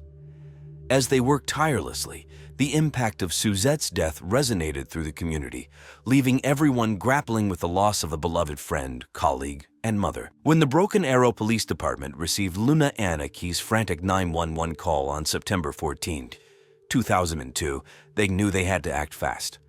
The sky was overcast, and a light drizzle continued as officers rushed to the scene. Detective Mark Corley, a seasoned investigator with 15 years on the force, led the team. Known for his sharp eye and calm demeanor, Corley arrived with his partner, Detective Susan Alara, who had a reputation for her meticulous attention to detail. When Corley and Alara entered the Anak home, they were met with a gruesome scene. Suzette Anak's body lay in the middle of her large walk-in closet, surrounded by belts stained with blood. The room showed clear signs of a struggle. Blood splatters covered the walls and furniture, indicating the violent nature of the attack. The detectives noted the presence of nunchucks, hinting at a possible history of abuse. The police quickly secured the crime scene, ensuring that no evidence would be disturbed. Horrifying began by documenting everything meticulously. He photographed the body, the belts, and the nunchucks, making sure to capture every detail. Alara, meanwhile, collected physical evidence, carefully bagging the belts for forensic analysis. They found no signs of forced entry, suggesting that Suzette likely knew her attacker. The medical examiner arrived shortly after to examine Suzette's body. The deep lacerations caused by the belts confirmed that Suzette had died from blunt force trauma. The brutal nature of the attack indicated intense rage, pointing to a personal motive. While Corley and Alara worked inside, uniformed officers canvassed the neighborhood. They interviewed neighbors and potential witnesses, hoping to gather information that could lead to a suspect. One neighbor mentioned hearing loud arguments from the Anak home the night before, adding a crucial detail to the timeline. Detective Corley and his team continued their investigation late into the evening. They used luminol to detect any hidden bloodstains and dusted for fingerprints. The evidence pointed to a personal and deeply emotional motive behind Suzette's murder. As they processed the crime scene, the detectives were determined to uncover the truth and bring justice to Suzette and her grieving family. The thorough work of the Broken Arrow Police Department laid the foundation for solving this tragic case. Every piece of evidence, every witness statement, brought them one step closer to identifying Suzette's killer. The first suspect in Suzette Anak's murder was her husband, Danny Anak. At 48 years old, Danny was known for his intelligence and meticulous nature. He worked as an accountant, a job that suited his detail-oriented personality. However, those who knew Danny also described him as emotionally distant and sometimes jealous, especially regarding his relationship with Suzette. Detective Mark Corley and Detective Susan Alara brought Danny in for questioning on the afternoon of September 14, 2002. The police station was abuzz with activity as the news of Suzette's murder spread. Danny appeared calm but nervous, a stark contrast to the horror that had unfolded in his home. Corley started the interrogation by asking Danny to recount his activities the night before. Danny claimed he had been working late on a project for a client and then went to bed early. However, his alibi quickly began to fall apart. When detectives checked with his workplace, they found no record of him being there late. Moreover, Danny's colleagues mentioned that he had left the office at his usual time. During the questioning, Danny remained mostly composed but showed signs of discomfort when asked about his relationship with Suzette. He admitted that they had arguments, mainly about his jealousy and her long hours at work. Danny also acknowledged that he was aware of Suzette's close friendship with Ross Cambray, her ex-husband who often helped around the house. However, he denied any involvement in her murder. The detectives pressed further, asking about the belts and nunchucks found at the crime scene. Danny hesitated but eventually admitted that the belts were his. He said he used them for his martial arts hobby, but insisted he had never used them to hurt Suzette. His answers were evasive, and his calm demeanor began to crack, revealing glimpses of anger and frustration. Detectives Corley and Alara noticed these changes in his behavior. They believed that Danny's meticulous and controlling nature could have driven him to commit the crime, especially if he felt threatened by Suzette's independence or her relationship with Ross. As the interrogation continued, Danny's responses grew more erratic. He alternated between calm denials and angry outbursts, raising the detective's suspicions further. The interview ended with Danny still professing his innocence, but the inconsistencies in his story and his emotional volatility painted a different picture. The investigation into Danny Anak was just beginning. Detectives Coralie and Eliza knew they needed more evidence to connect him to Suzette's murder. But with each question, Danny became a more likely suspect in the eyes of the police. The next suspect in Suzette Anak's murder was Ross Cambray, her 37-year-old ex-husband. Ross was disciplined, energetic, and known for his supportive nature. He worked as a fitness trainer at a local gym, a job that suited his active lifestyle. He had known Suzette since college, and their friendship remained strong over the years despite their divorce 8 years before. Ross was frequently seen at the Anak home, helping with the garden and house repairs. On the morning of September 15, 2002, detectives Mark Coralie and Susan Eliza brought Ross in for questioning. The police station was filled with reporters, all eager for updates on the case. Ross appeared cooperative but visibly nervous as he sat down with the detectives. Detective Coralie began the interrogation by asking Ross about his relationship with Suzette and Danny. Ross admitted that he was still very close to Suzette and considered her one of his best friends. He also acknowledged his friendship with Danny, but noted that their relationship had become strained over time. As the questioning continued, Ross dropped a bombshell. He revealed that he had been secretly having sex with both Danny and Suzette, unbeknownst to each other. This revelation shocked the detectives, adding a new layer of complexity to the case. Ross explained that the relationships had been going on for several months, and he felt deeply conflicted about them. Detective Eliza asked Ross if he had any knowledge of the belts and nunchucks found at the crime scene. Ross shook his head and insisted he had never seen Danny use them for anything other than martial arts practice. He also stated that he had no idea about any abuse in the Anak household. Ross's demeanor was a mix of nervousness and cooperation. He answered the detectives' questions honestly but seemed deeply troubled by the situation. He explained that on the night of Suzette's murder, he had been at home, alone, watching Jimmy Neutron and Rugrats. Unfortunately, he had no one to corroborate his alibi. The detectives found Ross's confession about the secret relationships to be both surprising and suspicious. It gave Ross a potential motive. If Suzette or Danny had discovered the affairs, it could have led to a violent confrontation. However, Ross's genuine sadness and shock over Suzette's death made it hard to believe he could commit such a brutal crime. As the interrogation ended, Ross was released but remained a person of interest. Detectives Coralie and Eliza knew they needed to dig deeper into Ross's background and alibi to determine if he had any involvement in Suzette's murder. The investigation was becoming more complex, with each suspect revealing new and startling information. On September 17, 2002, 3 days after Suzette Anak's murder, the investigation took a crucial turn. The day was clear and sunny, providing a stark contrast to the grim task at hand. Detective Mark Coralie received a call from a neighbor who had found something unusual in her backyard while gardening. She had unearthed a blood-stained shirt buried in the dirt. Detectives Coralie and Susan Eliza rushed to the scene to collect the evidence. The neighbor handed over the shirt, immense size, and it appeared to have been hastily buried. They carefully placed it in an evidence bag, knowing it could be a key piece in solving the case. Back at the police station, the shirt was sent to the forensic lab for analysis. Meanwhile, Coralie and Eliza reviewed the case files and the alibis of their suspects. The new evidence could potentially break the case wide open. The forensic team worked quickly to analyze the shirt. By late afternoon, they had found DNA that matched Danny Anak. This finding was significant and placed Danny at the crime scene, providing physical evidence linking him to the murder. With this new evidence in hand, the detectives dug deeper into Danny's background. They discovered a disturbing pattern of abuse. Suzette had been brutally abused by Danny. He frequently beat her with belts, one in each hand, in what he called cowboy style. He also used a pair of nunchucks for what he referred to as a ninja beating.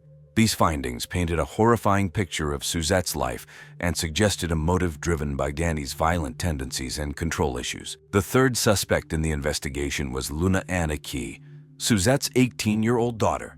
Luna was a charismatic and ambitious college student at Oklahoma State University, known for her social skills and persuasive nature.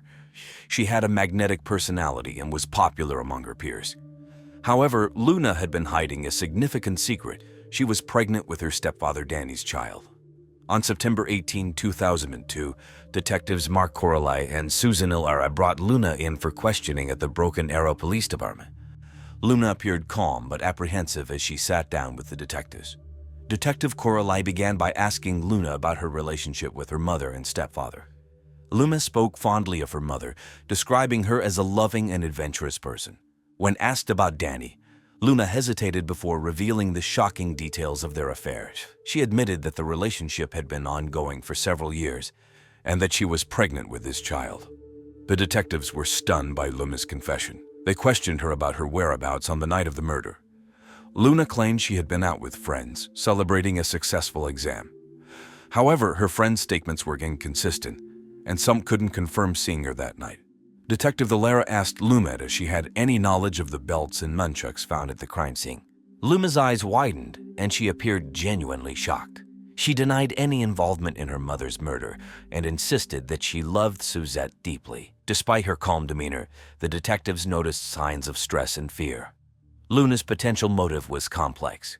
If Suzette had discovered the affair and the pregnancy, it could have led to a confrontation.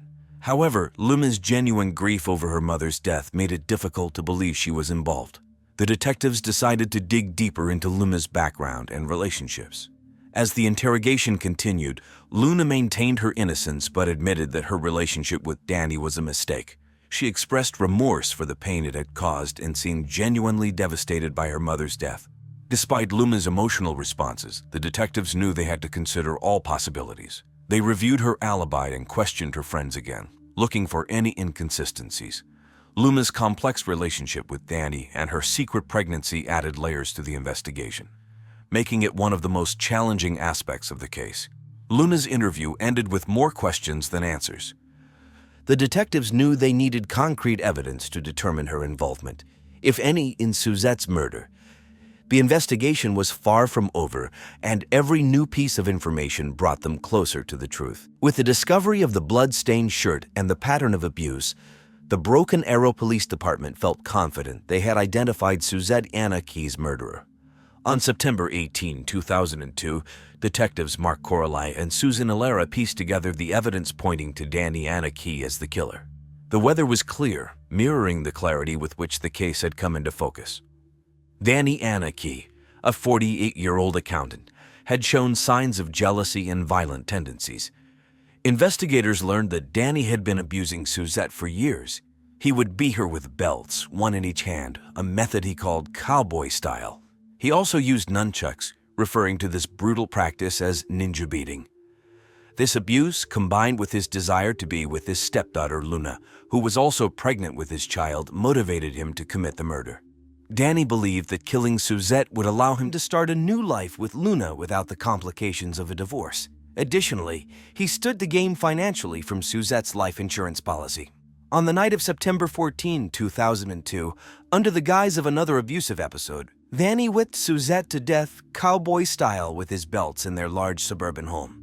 Detectives Coralie and Alara gathered all the evidence, including witness testimonies and forensic analysis, and presented their case to the district attorney. The decision was made to arrest Danny for Suzette's murder. On the morning of September 18, the police planned the arrest. Under a clear sky, they approached Danny's office, knowing that apprehending him in public would prevent any potential escape or harm to others. Danny was taken into custody without incident. He appeared shocked and tried to maintain his innocence, but the overwhelming evidence against him made his guilt apparent. Suzette's family, particularly her daughter Luna, had mixed reactions. Luna was torn between the loss of her mother and the arrest of her stepfather and secret lover. Friends and neighbors expressed relief that the alleged perpetrator was in custody, hoping for justice for Suzette. The arrest marked a significant step towards closure for Suzette's family and friends. Detective Coralie and Detective Alara, who had worked tirelessly on the case, felt a sense of accomplishment but knew the journey was far from over. The trial would be the next hurdle in bringing full justice to Suzette Anak's tragic end. The trial of Danny Anak began in late September 2002, capturing the attention of the Broken Arrow community and the media. The prosecution was led by District Attorney James D. Capria, a 45-year-old known for his sharp mind and dedication to justice. He presented the case with determination, focusing on the evidence that painted Danny as a violent and controlling husband who murdered his wife, Suzette, to be with his stepdaughter Luna and benefit from a life insurance policy. Capria outlined the abuse Suzette had endured, including the horrific cowboy style and ninja beating methods Danny used. He detailed the events of the night of September 14, emphasizing the bloodstained shirt and the DNA evidence linking Danny to the crime scene. Kipria called witnesses, including neighbors and forensic experts, who testified about the abuse and the evidence. The defense attorney, Robert Angel Coralai, a 50-year-old with a calm demeanor and years of experience in criminal defense, argued that the evidence was circumstantial and that Danny was a loving husband who was being unfairly targeted. Coralai suggested that the real killer could have been someone else, possibly Ross Cambry or even Luma. He questioned the reliability of the witness testimonies and the forensic evidence, trying to cast doubt in the minds of the jurors. Throughout the trial, Suzette's family watched with heavy hearts. Luna, torn between the loss of her mother and the arrest of her stepfather and lover, appeared visibly distressed. Friends and neighbors who had known Suzette as a vibrant and loyal person were there to support the family, hoping for justice. After several days of testimonies and arguments, the jury deliberated. On October 3, 2002, they returned with a verdict. Danny Anak was found guilty of first-degree murder. The courtroom was silent as the judge pronounced the sentence, life in prison without the possibility of parole. The severity of the punishment reflected the brutality of the crime and the betrayal of trust. Danny showed little emotion as the sentence was read, maintaining his innocence. Suzette's family, while relieved that justice had been served, was also grappling with the emotional toll of the trial and the loss of Suzette. Luna was particularly affected, struggling with her complicated feelings about Danny and the devastating impact on her life. The trial's conclusion brought a sense of closure to the community, but the scars of Suzette's tragic death would remain.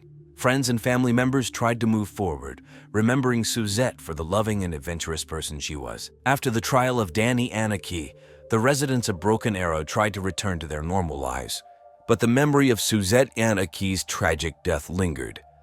The verdict had brought a sense of justice, but the community was still healing from the shock. Danny was sent to a maximum security prison to serve his life sentence without the possibility of parole. He continued to claim his innocence, but his appeals were repeatedly denied. In prison, Danny was a model inmate, but he remained isolated and alone, reflecting on the choices that led him to this point. Luna Anak faced a difficult path ahead. She decided to leave Oklahoma State University for a semester to take care of her mental health. The revelation of her affair with Danny and her pregnancy had left her feeling lost and overwhelmed. Luna sought therapy to help her process the trauma and rebuild her life. She moved in with her maternal grandparents, who offered her support and a safe place to grieve and heal as she raised her daughter, Yacht, as a single mother. Ross Cambry, who had been caught in the web of the investigation due to his secret relationships with both Suzette and Danny, returned to his job as a fitness trainer. The experience had changed him profoundly, and he became more private and introspective. Ross focused on his work and avoided the spotlight, hoping to leave the past behind. Suzette's parents, devastated by the loss of their daughter, focused on supporting Luna and preserving Suzette's legacy. They created a scholarship fund in Suzette's name at the local high school, aiming to help young women pursue their dreams. The town of Broken Arrow, though scared by the tragic events, found ways to heal and remember. Suzette Anak's story was a reminder of the complexities of human relationships and the need for kindness and understanding. Life slowly moved forward, but Suzette's vibrant spirit continued to inspire those who knew her. Jessica Mitchell was a 35-year-old single mother and a successful real estate agent. She lived in a nice McMansion in Gilbert, Arizona, a peaceful suburb known for its friendly neighborhoods and good schools. Jessica was highly respected in her community for her professionalism and warm personality. She worked at a local real estate firm, helping families find their dream homes. Jessica had quite the past. She used to be a wild child and a party girl, attending Arizona State University, but dropping out at 18 when she found out she was pregnant with her daughter, Callie. Despite the challenges, Jessica was determined to give her daughter a good life. She worked hard to build her career while raising Callie as a single mother. Jessica was known for her strict parenting style, frequently spanking and withholding food from her daughter in the hopes that it would keep Callie on the right path. Jessica's relationship with her daughter was complicated. Callie, a 16-year-old teenager, was passionate and rebellious. She loved Taylor Swift and was obsessed with her music. Jessica tried to balance her work and parenting, enforcing rules to ensure Callie stayed focused on her studies. Callie was a talented student with dreams of attending Vassar College, but her desire to attend concerts and buy Taylor Swift merchandise often led to clashes with her mother. In her personal life, Jessica recently found happiness with Greg Barton, her boyfriend. Greg, 45, was charming and supportive, often traveling for work but trying to be there for Jessica when he could. Their relationship brought some joy into Jessica's life, especially amidst the tensions with Callie. Jessica's dreams were simple yet meaningful. She wanted to provide a stable home for Callie and continue to grow in her career. She looked forward to the future, hoping for more peace and happiness. In the days before her death, Jessica was busy with work and spending time with Greg. She had just closed a big deal at work and was planning a quiet weekend at home. Jessica's dedication to her career and her efforts to raise Callie showed her strength and determination. She was a beloved member of her community, and her sudden, tragic death would leave everyone in shock. On May 14, 2023, at about 8:30 in the morning, Greg Barton went to Jessica Mitchell's house to surprise her with breakfast. Greg had picked up coffee and bagels from Starbucks, hoping to spend a relaxing morning with Jessica. When he arrived at her house in a quiet Gilbert, Arizona neighborhood, he noticed the door was slightly open, which was unusual. Feeling uneasy, Greg called out Jessica's name as he walked inside. The house was eerily quiet. As he entered the living room, he was met with a horrifying sight. Jessica was lying on the floor, motionless and covered in blood. There was a strong smell of bleach in the air, making it hard to breathe. Jessica's face and body were disfigured by bleach, and it was clear she had been brutally beaten to death. Greg was in shock. His hands trembled as he dialed 911, his voice shaking as he tried to explain what he had found. "My girlfriend is dead," he stammered. "I think someone killed her." The dispatcher told him to stay calm and wait for the police to arrive. Greg couldn't bear to stay in the house, so he went outside and sat on the front steps, his mind racing. He couldn't believe this was happening. Jessica, the woman he loved, was gone. He felt a mix of grief, anger, and confusion. Neighbors began to gather, wondering what was going on. Greg could hear the distant sound of sirens growing louder. When the police arrived, they quickly secured the area and began their investigation. Officer Millie Rodriguez was one of the first on the scene. She approached Greg and asked him to recount what had happened. Greg did his best to describe the morning, but he was clearly distraught. The police entered the house and carefully examined the crime scene. They took photographs, collected samples, and searched for any clues that could help them understand what had happened. The discovery of Jessica's body shocked the community. Jessica was well-liked, and people couldn't believe something so terrible had happened to her. News of the murder spread quickly, with local media covering the story extensively. The once peaceful neighborhood was now the center of a tragic and horrifying event. When the police arrived at Jessica Mitchell's house on May 14, 2023, they quickly secured the area. Detective Sarah Wilkinsbury, a seasoned investigator known for her sharp eye, led the team. Officer Millie Rodriguez, who was first on the scene, briefed her on the situation. They knew they had to act fast to gather evidence before it was contaminated. The living room was a gruesome sight. Blood was splattered on the walls and furniture, and the strong smell of bleach filled the air. Jessica's body lay in the middle of the room, her face and body disfigured by the bleach. She had been beaten to death with a baseball bat, which was found nearby, covered in blood. The crime scene was chaotic, yet Detective Wilkinsbury and her team worked methodically. They took photographs of the entire area, paying special attention to the blood patterns and the position of Jessica's body. They collected samples of the bleach and blood, hoping to find any traces of the killer's DNA. Forensic experts dusted for fingerprints on the baseball bat and other surfaces. Detective Wilkinsbury noticed the brutality of the attack. The killer had shown extreme anger and had tried to erase their tracks with bleach. This suggested the murderer was not only violent, but also somewhat calculated. The team used various tools to investigate. They brought in a luminol spray to detect any bloodstains that might have been cleaned up. They also used ultraviolet lights to look for any hidden evidence.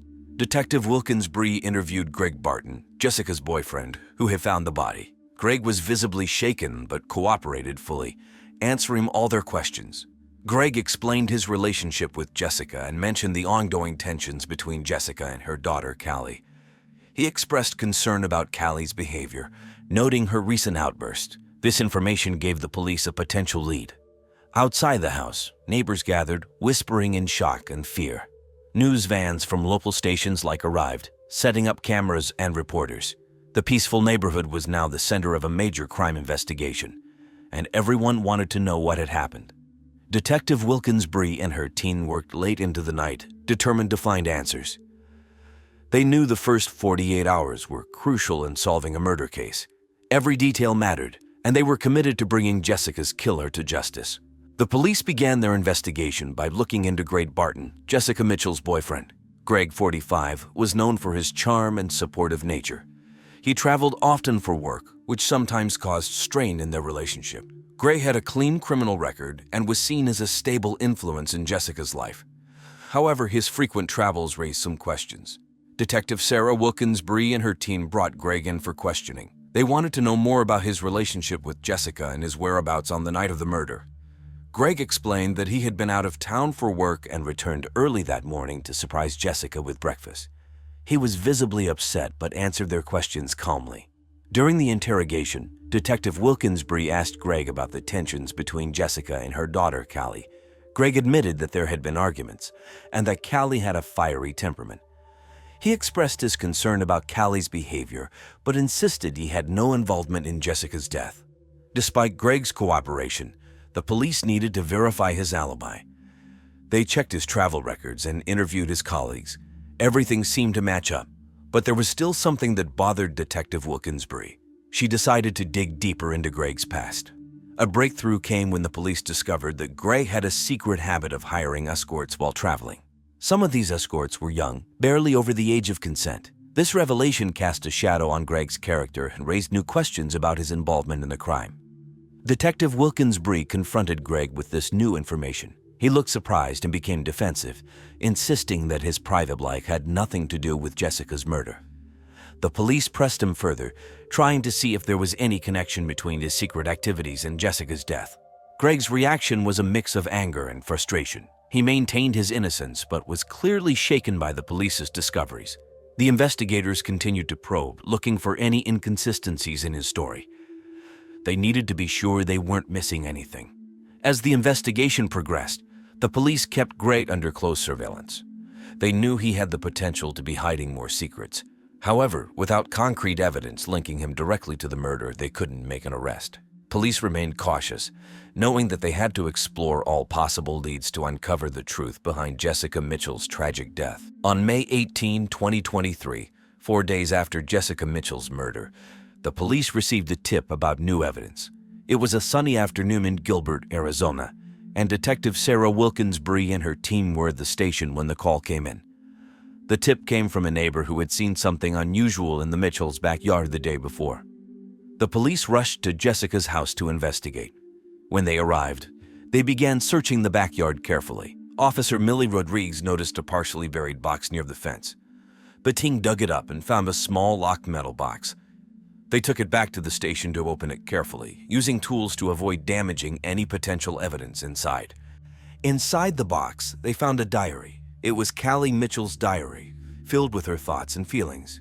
Detective Wilkins Bree began reading through it, hoping to find clues. The diary revealed Callie's deep obsession with Taylor Swift and her growing resentment toward her mother. Callie wrote about feeling trapped by Jessica's strict rules and how she longed for freedom. As Detective Wilkins Bree read further, she discovered entries where Callie expressed intense anger toward her mother for not letting her attend Taylor Swift's Eras Tour. One entry, dated just days before the murder, mentioned Callie's frustration reaching a boiling point. This was a significant find, as it provided a possible motive for the crime. The diary also mentioned an online friend Callie had been talking to, who seemed to encourage her negative feelings. This person, who claimed to be a fellow Taylor Swift fan, pushed Callie to act on her anger. Detective Wilkins Bree noted this and decided to investigate further, hoping to trace the online interactions. The police also looked into Callie's online activities. They found messages from the mysterious online friend, urging Callie to stand up to her mother. This friend's identity remained unknown, but the police were determined to track them down. The discovery of Callie's diary and the online messages added a new layer to the investigation. Detective Wilkins Bree and her team knew they were getting closer to the truth. The new evidence provided crucial insights into Callie's state of mind and the possible influence of the unknown online friend, bringing them one step closer to solving the case. With the new evidence from Callie Mitchell's diary, the police turned their attention to her. Callie, 16, was known for her fiery temper and obsession with Taylor Swift. She was a bright student with dreams of attending Vassar College, but her relationship with her mother, Jessica, was often strained. Callie's passion for music and her rebellious nature led to frequent clashes at home. On May 19, 2023, Detective Sarah Wilkinsbury and her team brought Callie in for further questioning. Callie arrived at the station, looking nervous but trying to stay calm. Detective Wilkinsbury began by asking Callie about her relationship with her mother. Callie admitted they had arguments but insisted she loved her mother and would never harm her. The detectives then showed Callie the entries from her diary. The entries detailed Callie's growing resentment towards Jessica and her frustration over not being allowed to attend Taylor Swift's Eras Tour. One particular entry mentioned feeling trapped and desperate. Callie looked pale and teary-eyed as she read the words she had written. Detective Wilkinsbury asked Callie about her online friend who had encouraged her negative feelings. Callie explained that she met this friend in a Taylor Swift fan forum. They had bonded over their mutual love for Swift's music and shared their frustrations. This friend, who called themselves Swiftie Pal, had suggested Callie stand up to her mother. The police examined Callie's online messages with Swiftie Pal. The messages showed Swiftie Pal pushing Callie to act on her anger.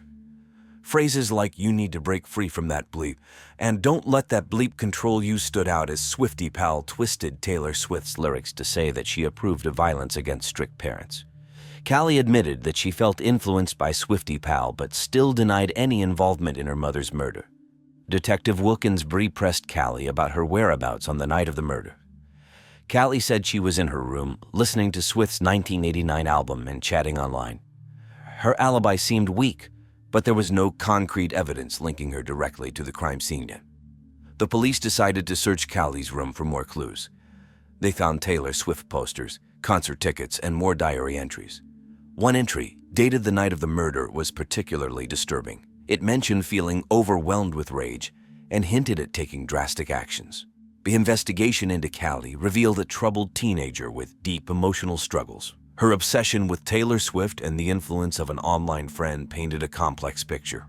While Callie maintained her innocence, the evidence against her was mounting. The police knew they had to proceed carefully to uncover the full truth. The investigation also led the police to look into Jake Barry Sullivan. Barry, 28, had a criminal history that included burglary and assault, especially targeting single mothers. He was known for being unpredictable and dangerous. In May 2023, Barry was homeless and moved around frequently to avoid the police. Some neighbors had seen him near Jessica Mitchell's house around the time of the murder, making him a person of interest. On May 20, 2023, Detective Sarah Wilkinsbury and her team tracked down Barry. They found him staying in an abandoned building on the outskirts of Gilbert, Arizona. When the police arrived, Barry tried to run, but they quickly caught him. He was taken to the station for questioning. Barry was a tough and uncooperative suspect. During the interrogation, he denied any involvement in Jessica Mitchell's murder. He claimed he was just passing through the neighborhood and had nothing to do with the crime. Detective Wilkinsbury pressed him for details about his whereabouts on the night of the murder, but Barry's story was full of holes. The police searched Barry's belongings and found a few suspicious items. There was a pair of gloves with traces of bleach, similar to what was found at the crime scene. They also discovered a baseball bat, which could potentially be the murder weapon. Barry became defensive when asked about these items, saying they were just random things he found on the streets. Detective Wilkinsbury and her team decided to dig deeper into Barry's past. They discovered he had a history of violence against women, particularly single mothers. This pattern made him a strong suspect in Jessica's case. The police also interviewed people who knew Barry. Some mentioned his aggressive behavior and how he often talked about getting back at society. Despite the mounting evidence, Barry continued to deny his involvement in the murder. His reaction was a mix of anger and frustration. The police knew they needed more solid proof to link him directly to the crime. They decided to run forensic tests on the items found in Barry's possession to see if they matched the evidence from the crime scene. As the investigation into Barry progressed, the police remained vigilant. They understood that he was a dangerous individual with a history of targeting vulnerable women. While Barry's behavior and past crimes made him a prime suspect, the police were careful not to jump to conclusions without concrete evidence. The search for the true murderer of Jessica Mitchell continued as they pieced together the clues from multiple leads. On May 22, 2023, the breakthrough in the case came when the police finally identified the true murderer, Callie Mitchell. Callie, 16, was Jessica Mitchell's daughter. The investigation into her diary and online messages had revealed her deep-seated anger and resentment towards her mother. Callie's obsession with Taylor Swift and the influence of an online acquaintance had driven her to a breaking point. Detective Sarah Wilkinsbury and her team pieced together the events leading to Jessica's murder. Callie had recently been forbidden by her mother to attend Taylor Swift's record-breaking Eras tour. This decision unleashed a torrent of rage and frustration in Callie. On the night of May 14, 2023, in a fit of uncontrollable anger, Callie grabbed a baseball bat and brutally beat her mother to death in their living room. To obscure her identity, she poured bleach over Jessica's body, disfiguring her beyond recognition. The police discovered a hidden diary in Callie's room, revealing her obsessive thoughts about Taylor Swift and her growing resentment towards her mother. Additionally, they found that Callie had been manipulated by an online acquaintance posing as a fellow Swiftie. This person had encouraged Callie to act on her darker impulses, misquoting Taylor Swift's lyrics to fuel her anger against her mother. Armed with this evidence, the police moved quickly to arrest Callie. It was early in the morning when they arrived at the Mitchell residence. Callie was still asleep when the police knocked on her door. She answered, looking groggy and confused. When the officers informed her that she was under arrest for the murder of her mother, Callie's reaction was one of shock and disbelief. She cried and insisted that she didn't mean to do it, that it was all a terrible mistake. The arrest of Callie Mitchell sent shockwaves through the community. Jessica's friends and family were devastated by the news. They couldn't believe that the sweet, bright girl they knew had committed such a horrendous act. Jessica's sister was particularly heartbroken. She described Jessica as a loving and dedicated mother who only wanted the best for her daughter. As Callie was taken into custody, the community grappled with the tragedy that had unfolded in their midst. The arrest marked a turning point in the investigation, bringing some closure to Jessica's loved ones, while opening up a new chapter in the legal proceedings against Callie. The police continued their work, preparing for the upcoming trial and ensuring that all the evidence was thoroughly examined. The trial of Callie Mitchell began on June 15, 2023, and the courtroom was packed with people eager to hear the details of this shocking case. The prosecution, led by District Attorney James Collins, argued that Callie's actions were premeditated. Collins, a seasoned attorney known for his meticulous preparation, presented the evidence clearly. He highlighted Callie's diary entries and online messages, showing her growing anger and resentment towards her mother. He emphasized the brutality of the crime, describing how Callie had beaten her mother to death with a baseball bat and then poured bleach over her body to hide her identity. On the defense side was attorney Linda Chewbacca, a compassionate lawyer who specialized in juvenile cases. Chewbacca argued that Callie was not fully aware of her actions due to the influence of an online acquaintance who had manipulated her. She painted a picture of a troubled teenager who was overwhelmed by emotions and unable to think clearly. Chewbacca urged the jury to consider Callie's age and the psychological manipulation she had endured. Throughout the trial, Jessica Mitchell's family watched with heavy hearts. They were torn between seeking justice for Jessica and feeling sympathy for Callie, who was also a victim in some ways. Jessica's sister, Amanda, often broke down in tears, remembering her sister's warmth and dedication as a mother. The jury deliberated for 3 days before returning with a verdict. On June 25, 2023, Callie Mitchell was found guilty of second-degree murder. The judge, understanding the complex nature of the case, sentenced Callie to 20 years in a juvenile detention facility, with the possibility of parole after 10 years. The verdict brought mixed reactions. Some felt the punishment was too lenient, given the brutal nature of the crime. Others believed it was fair, considering Callie's age and the manipulation she had experienced.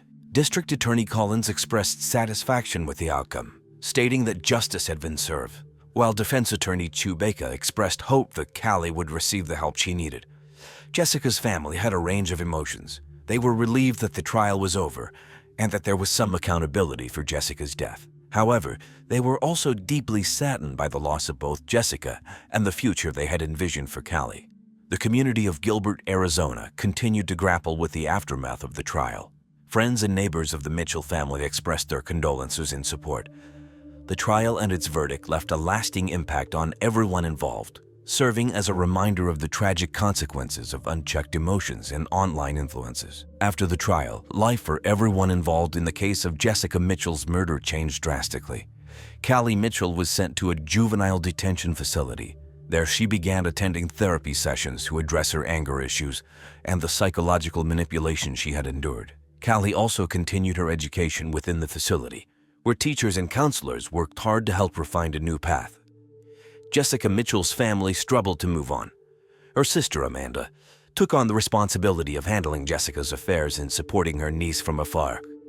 Amanda often visited Callie, hoping to rebuild their relationship and provide the support Callie needed during her rehabilitation. Jessica's friends and colleagues in the real estate community organized a charity event in her honor, raising funds for domestic violence awareness and support programs. Detective Sarah Wilkins-Bree and her team moved on to other cases, but the Jessica Mitchell case left a lasting impression on them. They continue to use the lessons learned from this case in their work, particularly the importance of understanding the psychological aspects of crime. Detective Wilkins-Bree became an advocate for better mental health resources in the community, often speaking at local schools and events about the importance of seeking help and support. Greg Barton, Jessica's boyfriend, faced his own challenges. Although he was cleared of any involvement in the murder, the revelations about his private life caused significant damage to his reputation and personal relationships. Greg decided to take a break from his career and focus on rebuilding his life. He moved to a new city, seeking a fresh start away from the painful memories of Gilbert. Jake Barry Sullivan, the known felon who was initially a suspect, continued his transient lifestyle. After being released from questioning, he moved to another state, still struggling with his own issues. The police kept an eye on Barry, knowing he could be a potential threat in the future. Overall, the aftermath of the trial showed the far-reaching effects of the crime. While justice was served, the emotional and psychological impact on everyone involved was profound. The case highlighted the importance of community support, mental health resources, and the need for vigilance in protecting vulnerable individuals from harmful influences. Thank you for joining us on True Crime Case Files. Today's story reminds us of the profound impact of family dynamics and the unforeseen consequences of unchecked emotions. Stay tuned for our next episode as we continue to explore the intricate and often tragic world of true crime. Richard Angelbert was a 48-year-old man living in Littleton, Colorado. He was a well-known real estate agent in the community, often seen driving around in his sleek black BMW with the license plate Sexy Realtor, showing homes to clients. Richard was married to Wendy, a school principal, and had a stepson named Harrison. He graduated from the University of Colorado with a degree in business and had been in the real estate business for over 20 years. People in Littleton trusted Richard because he always seemed friendly and reliable. Richard lived in a large two-story house with a well-manicured lawn. His neighbors often saw him working in the yard, greeting them with a warm smile and a wave. He was involved in local events and charity fundraisers, often sponsoring local Little League teams and attending church on Sundays. Richard seemed to have the perfect life, with a beautiful home, a successful career, and a loving family. However, Richard had a secret life. For the past 2 years, he had been in a sexual relationship with his stepson, Harrison. Richard kept this relationship hidden from everyone, fearing it would ruin his reputation and career. In addition to this, he continued to meet other men for sex through his work, using the homes he showed as secret meeting places. These double lives created a lot of stress and tension for Richard. In the days before his death, Richard was busy with work, closing deals and meeting clients. He spent long hours at the office and often came home late. He was looking forward to a weekend getaway to the Bahamas with his wife Wendy, hoping to relax and forget about his troubles for a while. Richard was also planning to attend a 4th of July barbecue at a friend's house, where he expected to catch up with old friends and enjoy some time away from his hectic life. Richard's friends described him as charismatic and charming. He had a way of making people feel comfortable and important. Despite his friendly exterior, Richard was deeply troubled by his hidden life. He felt guilty about his affair with Harrison and the lies he told to keep it a secret. He was also worried about Wendy finding out, fearing it would destroy their marriage and his standing in the community. In his last days, Richard was a man under pressure, trying to juggle his public persona with his private turmoil. His dreams of a perfect life were slowly unraveling, leading to a tragic and violent end. On June 27, 2014, around 3:00 p.m., Wendy Angelbert returned early from her job as a school principal. She was looking forward to a relaxing evening, maybe watching some shows on Netflix and catching up on her favorite book. As she walked through the front door of their house on Bleak Street in Littleton, Colorado, everything seemed normal at first. She put her keys on the kitchen counter and called out for Richard, but there was no answer. Feeling a bit uneasy, Wendy decided to check the basement where Richard often spent time working on his real estate files or watching the History Channel. As she descended the stairs, she noticed that the basement door was slightly ajar, which was unusual. She called his name again, louder this time, but still no response. When she reached the bottom of the stairs, she was met with a scene of horror. Richard's lifeless body was sprawled on the floor, surrounded by signs of a violent struggle. There were bloodstains on the carpet and furniture, and Richard's face was bruised and battered. A men's luxury belt was wrapped tightly around his neck, clearly used to choke him to death. Wendy screamed in terror and rushed to her husband's side, shaking him and desperately trying to wake him up. But it was too late. In a state of shock and disbelief, Wendy grabbed her cell phone and dialed 911. Her hands trembled as she spoke to the operator, her voice cracking with emotion. "My husband is dead. I think he's been murdered," she cried, struggling to catch her breath. The operator tried to calm her down and instructed her to stay on the line until the police arrived. Wendy's neighbor, Luby Johnson-Gantz, heard the commotion and came over to see what was happening. She found Wendy sitting on the front steps, sobbing uncontrollably. Luby stayed with Wendy, trying to comfort her while they waited for the police. The minutes felt like hours, and Wendy's mind raced with questions about who could have done this and why. When the police finally arrived, they quickly secured the scene and escorted Wendy and Luby away from the basement. Wendy was in a state of shock, barely able to comprehend what had just happened. She kept repeating, "Who would do this to Richard?" over and over again, her mind unable to process the brutal reality of her husband's death.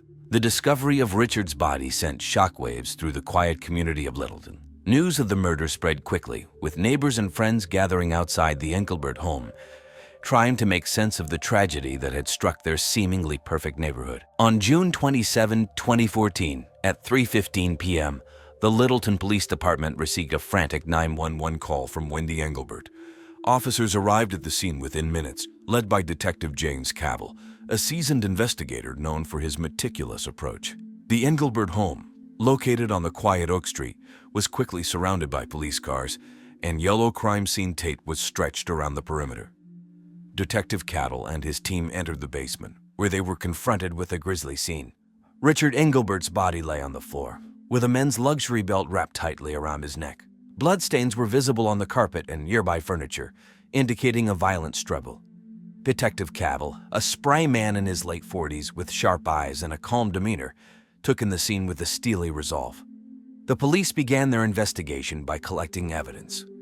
They photographed the scene from various angles, documenting every detail. The belt used in the murder was carefully bagged as evidence, and detectives searched for fingerprints and any other clues that might lead to the killer.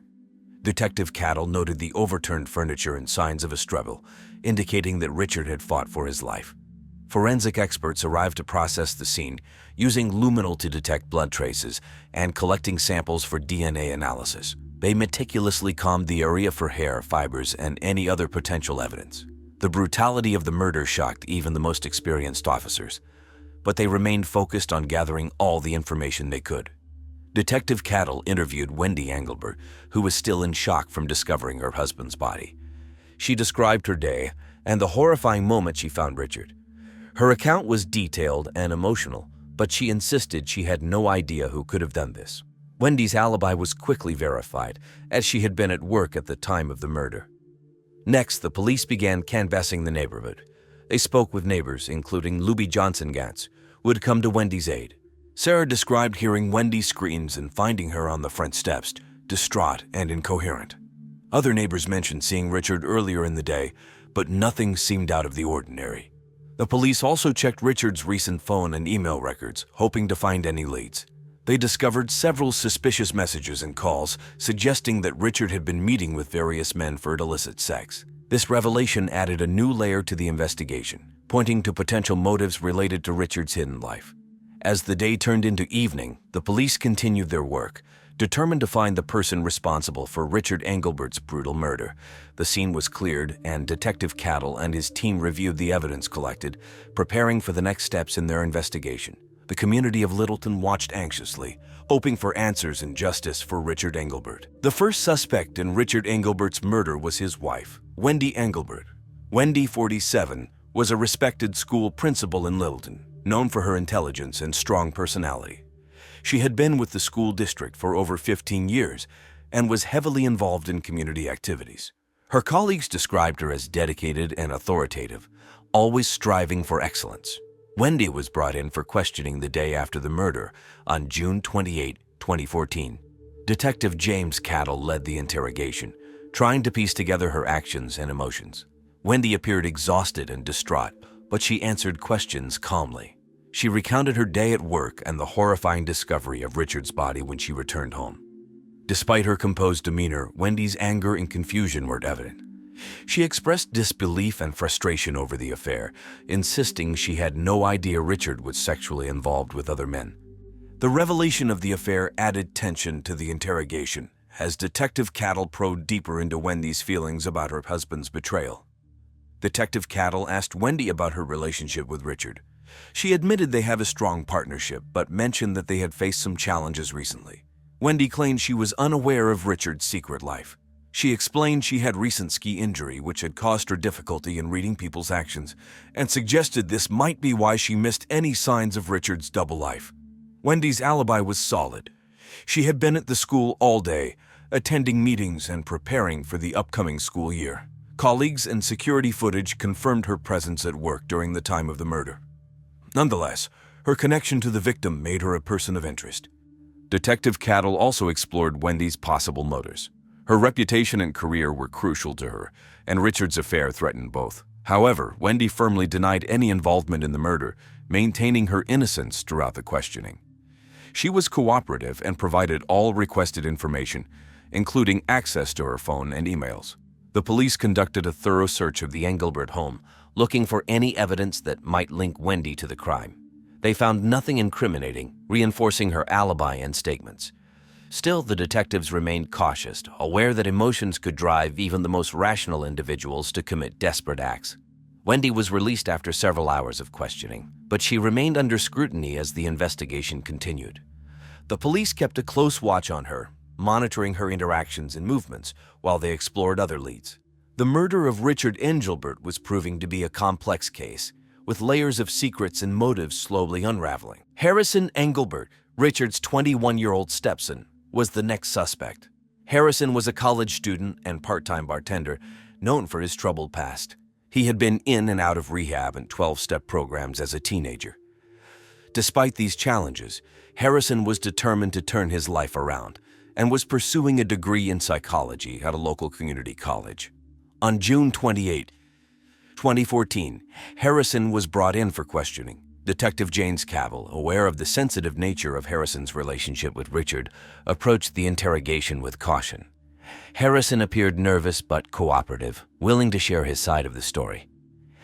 Harrison admitted to the police that he had been in a secret sexual relationship with his stepfather for the past 2 years. He described feeling conflicted, struggling with the deceit and secrecy.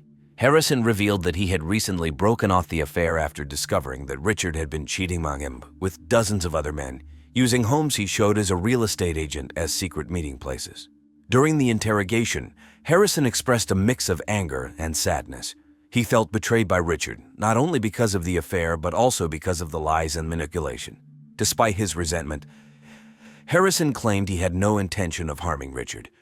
He stated that he had been bartending on the night of the murder, and several witnesses confirmed his alibi. Detective Cattle delved deeper into Harrison's possible motives. The young man's history of emotional turmoil and substance abuse raised concerns, but his recent efforts to stay sober and focused on his studies painted a different picture. Harrison was open about his struggles and his desire to move forward, away from the toxic relationship with Richard. The police also examined Harrison's electronic devices and social media accounts, looking for any evidence of his involvement in the crime. They found messages between him and Richard that showed tension and conflict, but nothing that directly implicated him in the murder. Harrison's DNA was found at the crime scene, but as he lived in the house, this was not unexpected. Harrison's cooperation and consistent alibi made it difficult for the police to pin the crime on him. He was released after several hours of questioning, but he remained a key figure in the investigation.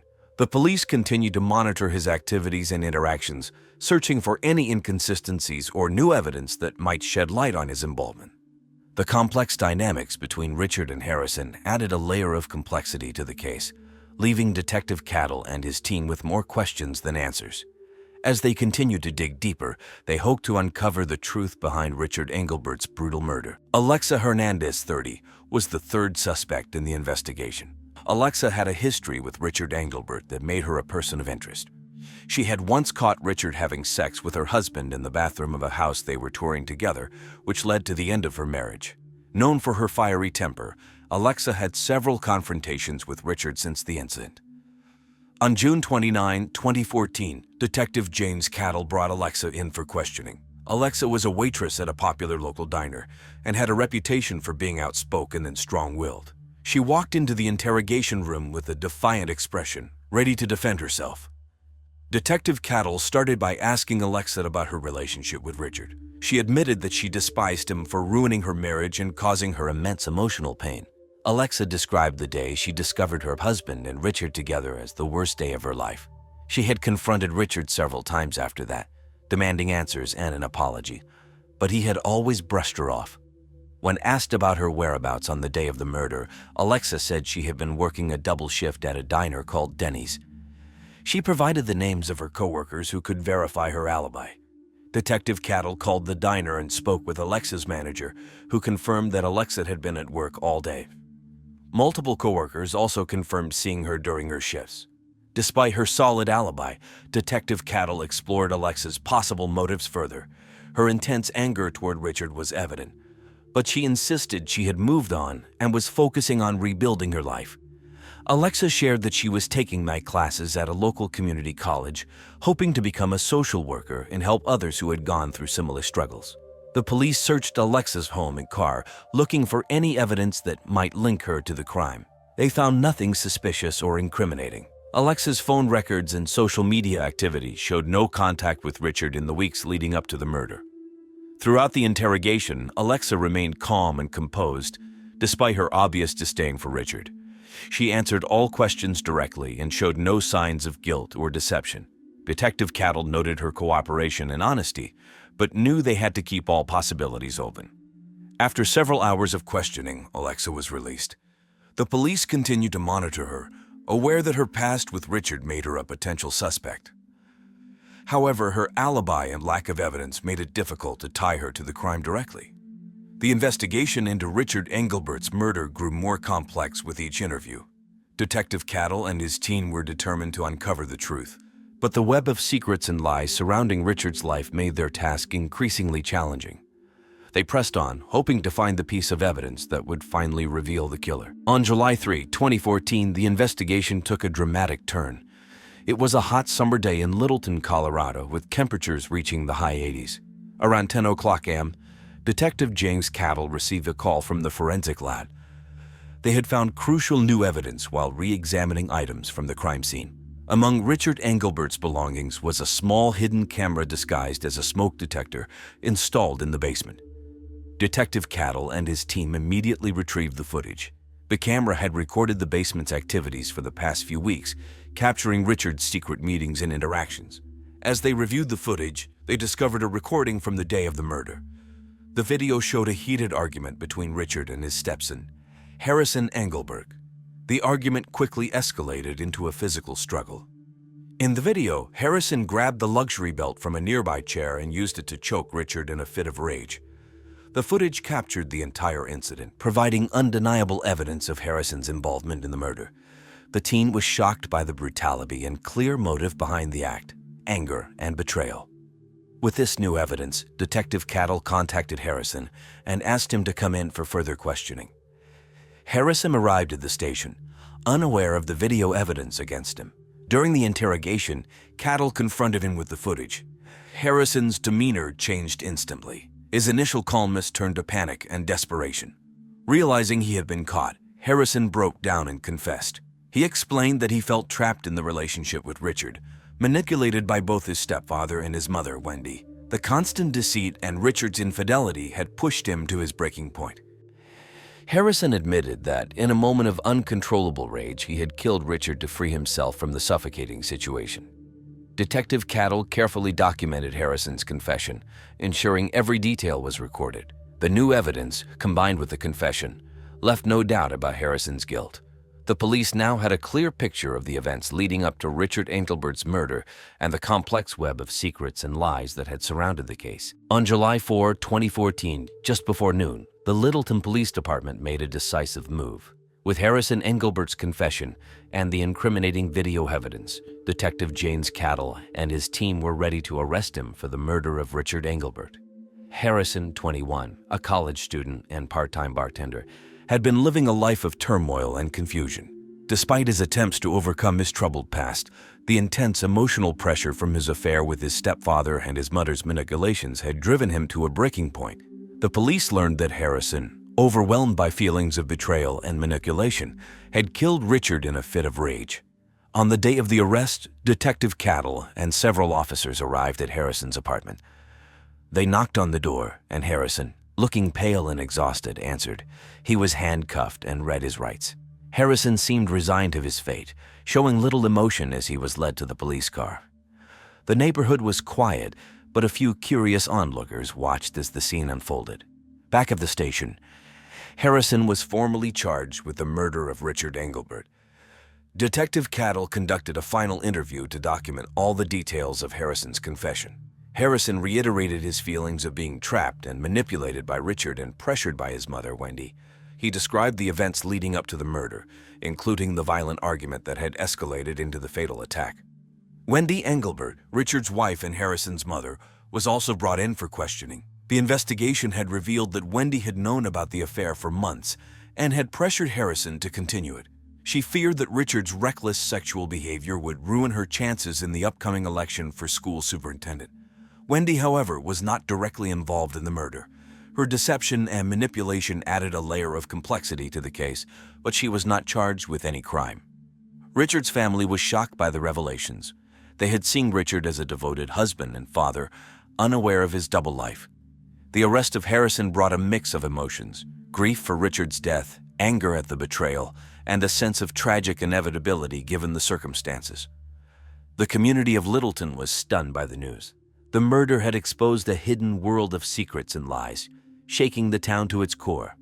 As Harrison awaited trial, the Angelbert family and the entire community tried to come to terms with the shocking events that had unfolded. The police had solved the case, but the emotional aftermath would linger for a long time. The truth about Richard's life and death had been revealed, but the scars left behind would take much longer to heal. The trial of Harrison Angelbert began on August 15, 2014 in Littleton, Colorado. The courtroom was filled with family, friends, and local media, all eager to hear the details of the case. The trial was a significant event in the community, drawing attention from both local and national news outlets. The prosecution was led by District Attorney Laura Mitchell, a 45-year-old known for her strong courtroom presence and dedication to justice. She argued that Harrison's murder of Richard Angelbert was premeditated and driven by deep-seated anger and betrayal. She presented the hidden camera footage and Harrison's confession as key evidence. Mitchell emphasized that Harrison's actions were the result of a troubled and volatile relationship, but ultimately, he was responsible for the brutal death of his stepfather. The defense was represented by non-binary advocate Z. Barnes, a 40-year-old attorney with a reputation for defending high-profile cases. Barnes argued that Harrison's actions were the result of intense emotional turmoil and manipulation from both Richard and his mother, Wendy. They claimed that Harrison's unstable mental state and the pressure he faced made it difficult for him to control his actions. Barnes sought a verdict of guilty, but with consideration for a lesser charge, hoping for a more lenient sentence due to the circumstances. During the trial, the victim's family, including Wendy Angelbert and other relatives, sat quietly, visibly distressed by the proceedings. They had been shocked by the revelations of Richard's double life and the turmoil it had caused.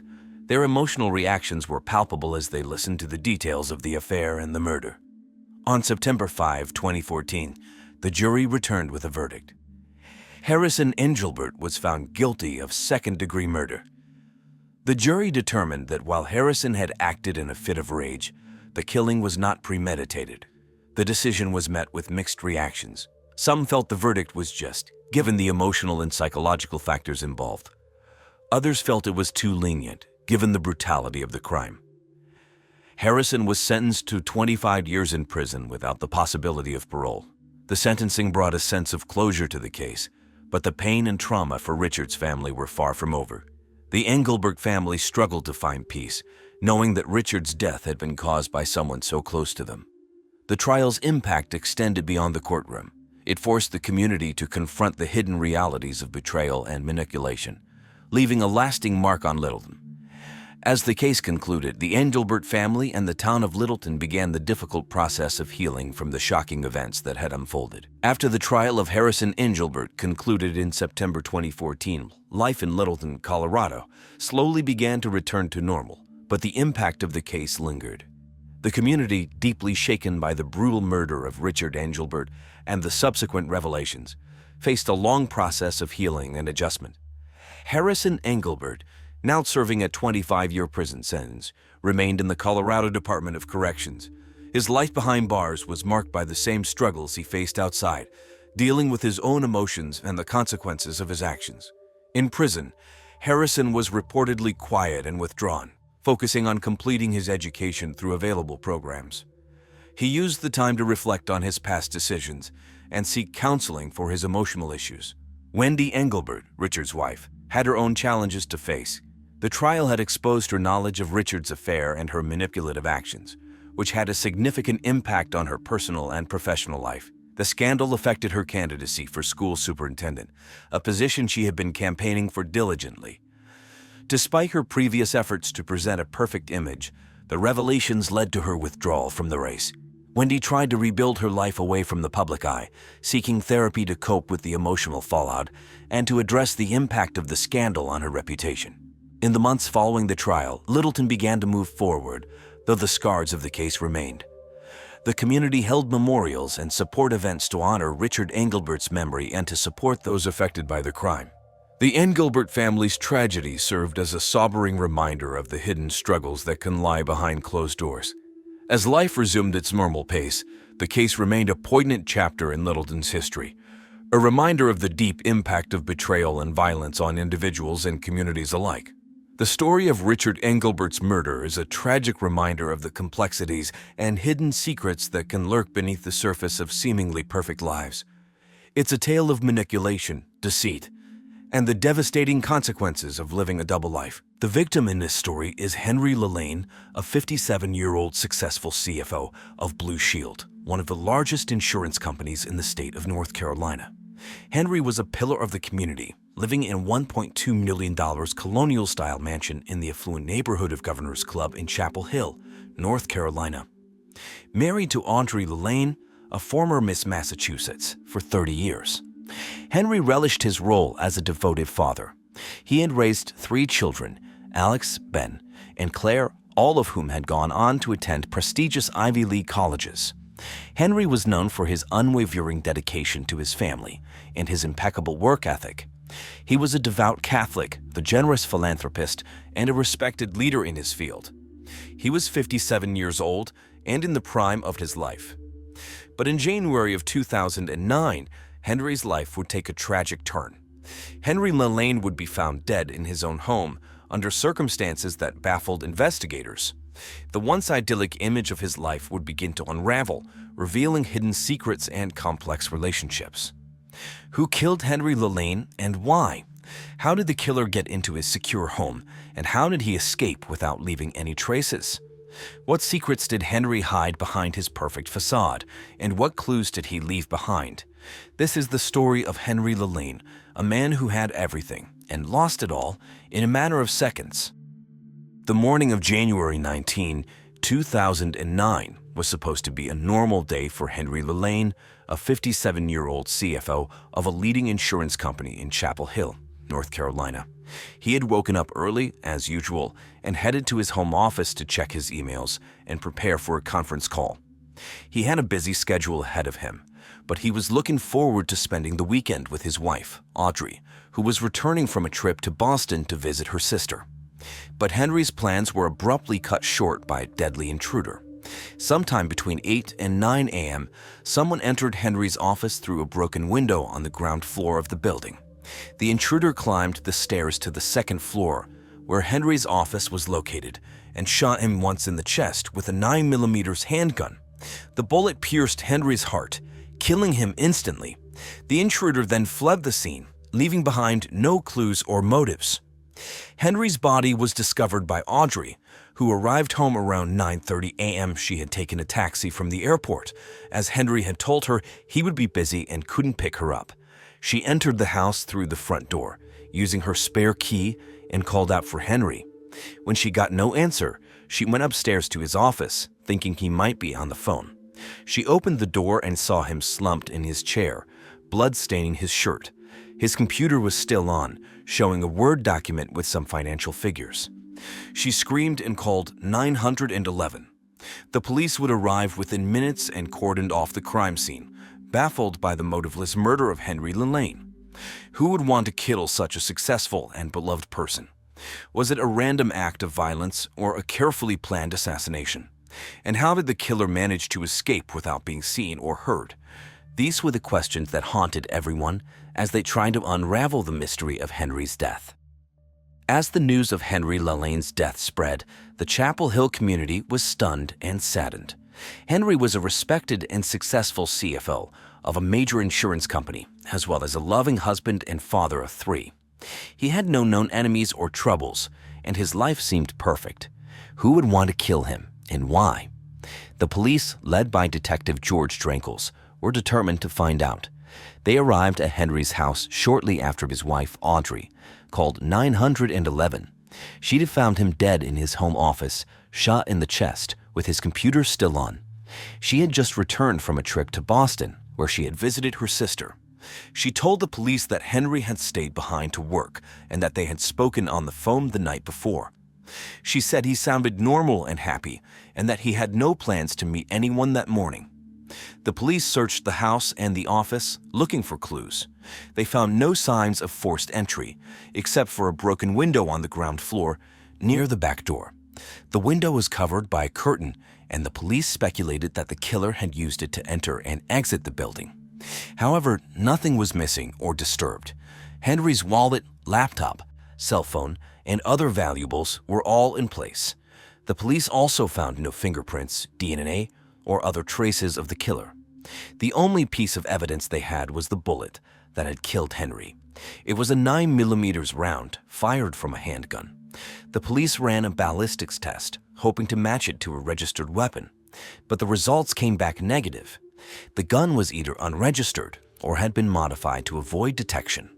The police interviewed Henry's coworkers, neighbors, friends, and family, hoping to find a motive or a suspect.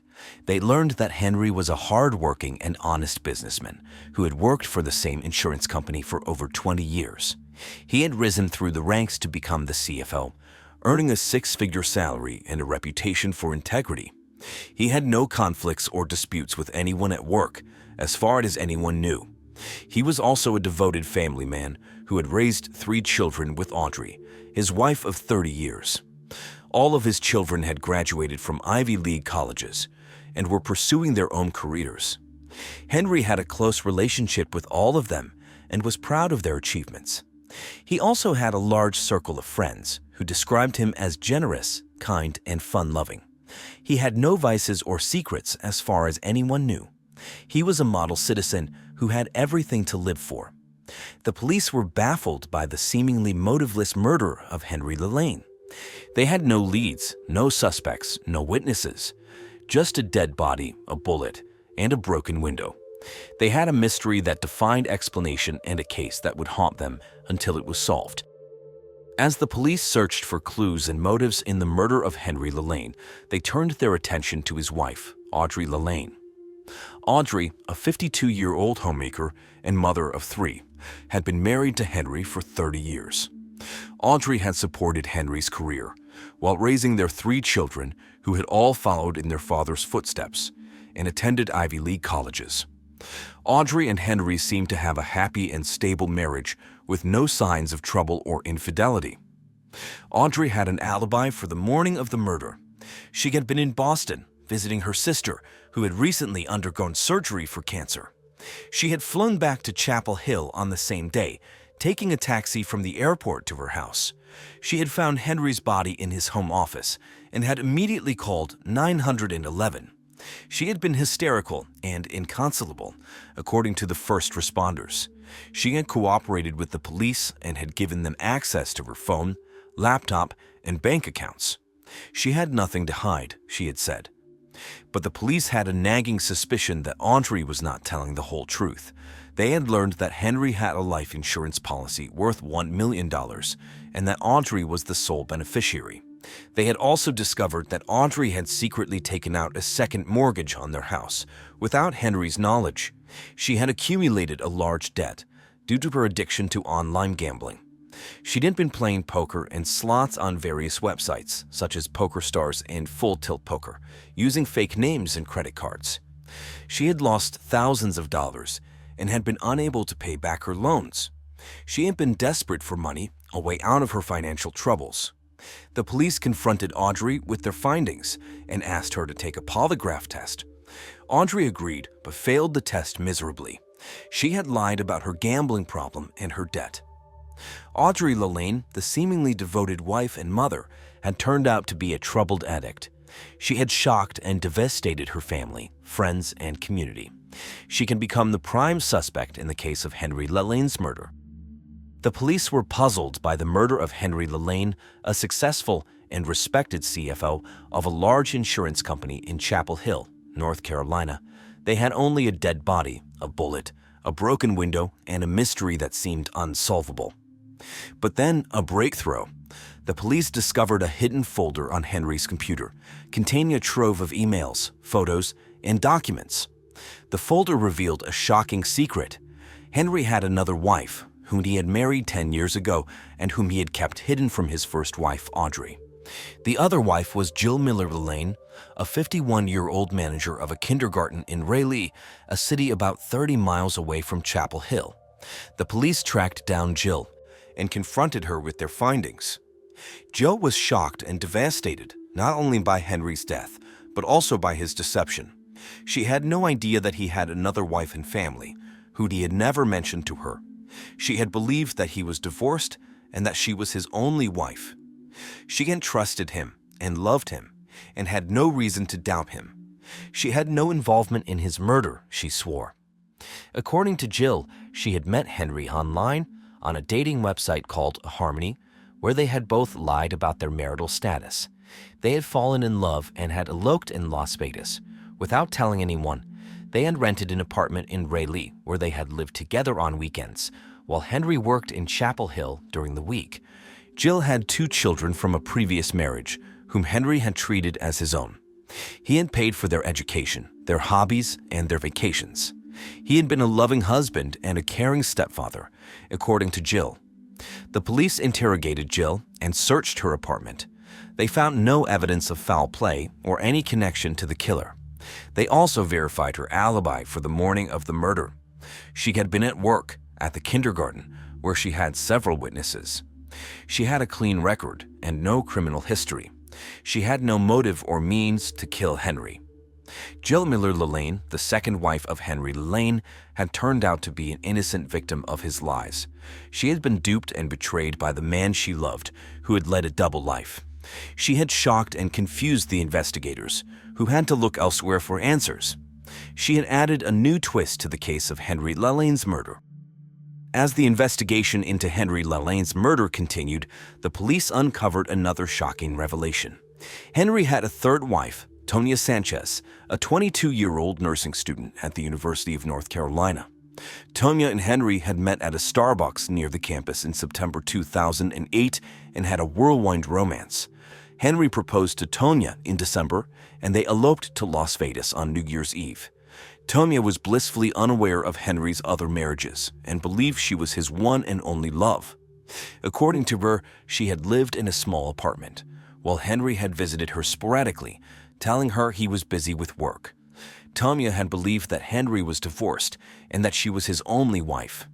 She had also believed that he was wealthy and that she would inherit his fortune. The police interrogated Tonya at the Chapel Hill Police Department. They asked her about her relationship with Henry, her whereabouts on the day of the murder, and her knowledge of Henry's finances. Tonya was visibly shaken and emotional during the questioning. She insisted that she loved Henry and had nothing to do with his death. She said she had been at school, attending a biology class, where she had several witnesses. She said she had no clue about Henry's other wives or his money, She said she was shocked and devastated by the news. The police checked Tonia's alibi and found it to be true. They also searched her apartment and found no evidence of any involvement in the murder. They could not find any connection between Tonia and the killer. Tonia was released from custody, but remained under suspicion. The police wondered if Tonia was telling the truth or if she was a clever liar who had orchestrated a perfect crime. The case of Henry Lan's murder took a surprising twist when the police uncovered a shocking secret on Tonia Sanchez's phone. Tonia, a 22-year-old student at the University of North Carolina, was Henry's third and youngest wife. She had eloped with him to Las Vegas on New Year's Eve, unaware of his other marriages. But Tonia was not the faithful spouse she claimed to be. She was cheating on Henry with another man. The police found a series of sexually explicit text messages between Tonia and a lover. The lover was Danny Volton, a 23-year-old college student and Tonia's classmate. The messages revealed that Tonia and Danny had been having a passionate affair since November 2008 when they met at a local gym. The messages also showed that Tonia and Danny had a plan to get rid of Henry and run away with his money. One of the messages, dated January 15, 2009, read, "Babe, I can't wait to be with you. Just a few more days and we'll be free. Henry is leaving for a business trip tomorrow. He'll be gone for a week. This is our chance. We have to do it now." Another message, dated January 16, 2009, read, "I love you, Tonia. I'm ready to do this. I have a gun. I'll be at your place tonight. We'll make it look like a robbery. No one will suspect us. Trust me, baby. We'll be rich and happy." The police were stunned by this discovery. They realized that Tonia and Danny were the prime suspects in Henry's murder. They had conspired to kill him and make it look like a break-in. They had hoped to cash in on his life insurance policy and his estate, and had underestimated the police's ability to trace their phone records and expose their plot. The case of Henry Lan's murder was about to take a dramatic turn. The police had uncovered a shocking secret on Tonia Sanchez's phone. She was having an affair with another man, and they had planned to kill Henry for his money. But who was this man, and how did he execute the murder? The police traced the phone number of Tonia's lover and identified him as Danny Volton, a 23-year-old UNC student. Danny was a handsome and charming young man who had met Tonia in November 2008 when they met at a local gym. They had hit it off instantly and soon began a passionate affair. Danny was also a greedy and ruthless schemer who had learned about Henry's wealth and decided to get his hands on it. He had also manipulated Tonia with love of lies and greed. Danny had convinced Tonia to marry Henry, telling her it was the only way to secure his fortune. He had also persuaded Tonia to help him kill Henry and claim his money. He had told her that Henry was cheating on her and that he deserved to die. He had also told her that he loved her and that they would run away together after the murder. On January 19, 2009, Danny put the plan into action.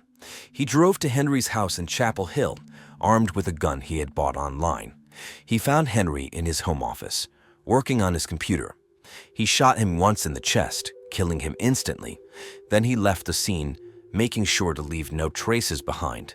Afterwards, he called Tonia and told her it was done. They celebrated their success and looked forward to their wealthy future together.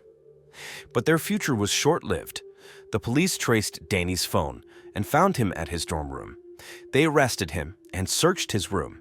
They found the 9mm handgun that had killed Henry, hidden under his bed. They also found a plane ticket to Colombia, booked for the next day. Danny had planned to escape with Tonia after killing Henry, but his plan had failed and he had been caught. The police had solved the case of Henry Lan's murder, but the victim's family was left with a bitter taste. They had learned that Henry had betrayed them with his bigamy, and that he had been killed by his greedy and unfaithful wife and her lover. They felt a mix of relief and anguish as they tried to cope with the loss of their father and husband. The case of Henry Lan's murder reached its climax in the courtroom. The prosecution, led by District Attorney Isabel Meters, a seasoned and respected lawyer, built a strong case against Danny Volton, the 23-year-old UNC student who had killed Henry for his money. Mears presented the evidence of Danny's affair with Tonia Sanchez, Henry's bigamous third wife, and their plan to murder him and inherit his fortune. Mears also showed the jury the sexually explicit text messages between Danny and Tonia, which revealed their motive and their method. Mears argued that Danny was a cold-blooded and greedy killer who had no remorse for his actions. The defense, represented by Stephen McPherson, a renowned and aggressive attorney, tried to cast doubt on the prosecution's case. McPherson challenged the validity of the phone records, claiming they could have been tampered with. McPherson also suggested that Tonia was the real mastermind behind the murder and that Danny was a knave and manipulated lover who had been coerced into killing Henry. McPherson appealed to the jury's sympathy, portraying Danny as a young and impressionable man who had made a terrible mistake. The trial lasted for 2 weeks and was closely followed by the public. The victim's family attended every day of the trial, hoping for justice. They had to endure the painful details of Henry's death and the shocking revelations of his bigamy. They also had to face the accused killer, who showed no signs of remorse or guilt. The jury deliberated for 3 hours and returned with a verdict of guilty. Danny Volton was convicted of first-degree murder and sentenced to life in prison without the possibility of parole. The judge said that Danny had committed a heinous and premeditated crime and that he deserved the maximum penalty. The victim's family felt a sense of relief and closure as they saw Danny being escorted out of the courtroom. They also felt a mix of anguish and confusion as they tried to make sense of Henry's life and death. The case of Henry Lan's murder had a profound impact on the lives of all those involved, especially his wife and family, his mistress and accomplice, and his victim's family. Audrey Lane, Henry's first and legal wife, who had been married to him for 30 years, tried to cope with the grief and the shock of learning about his double life. She sought comfort in her children, who had also been devastated by their father's death and deception.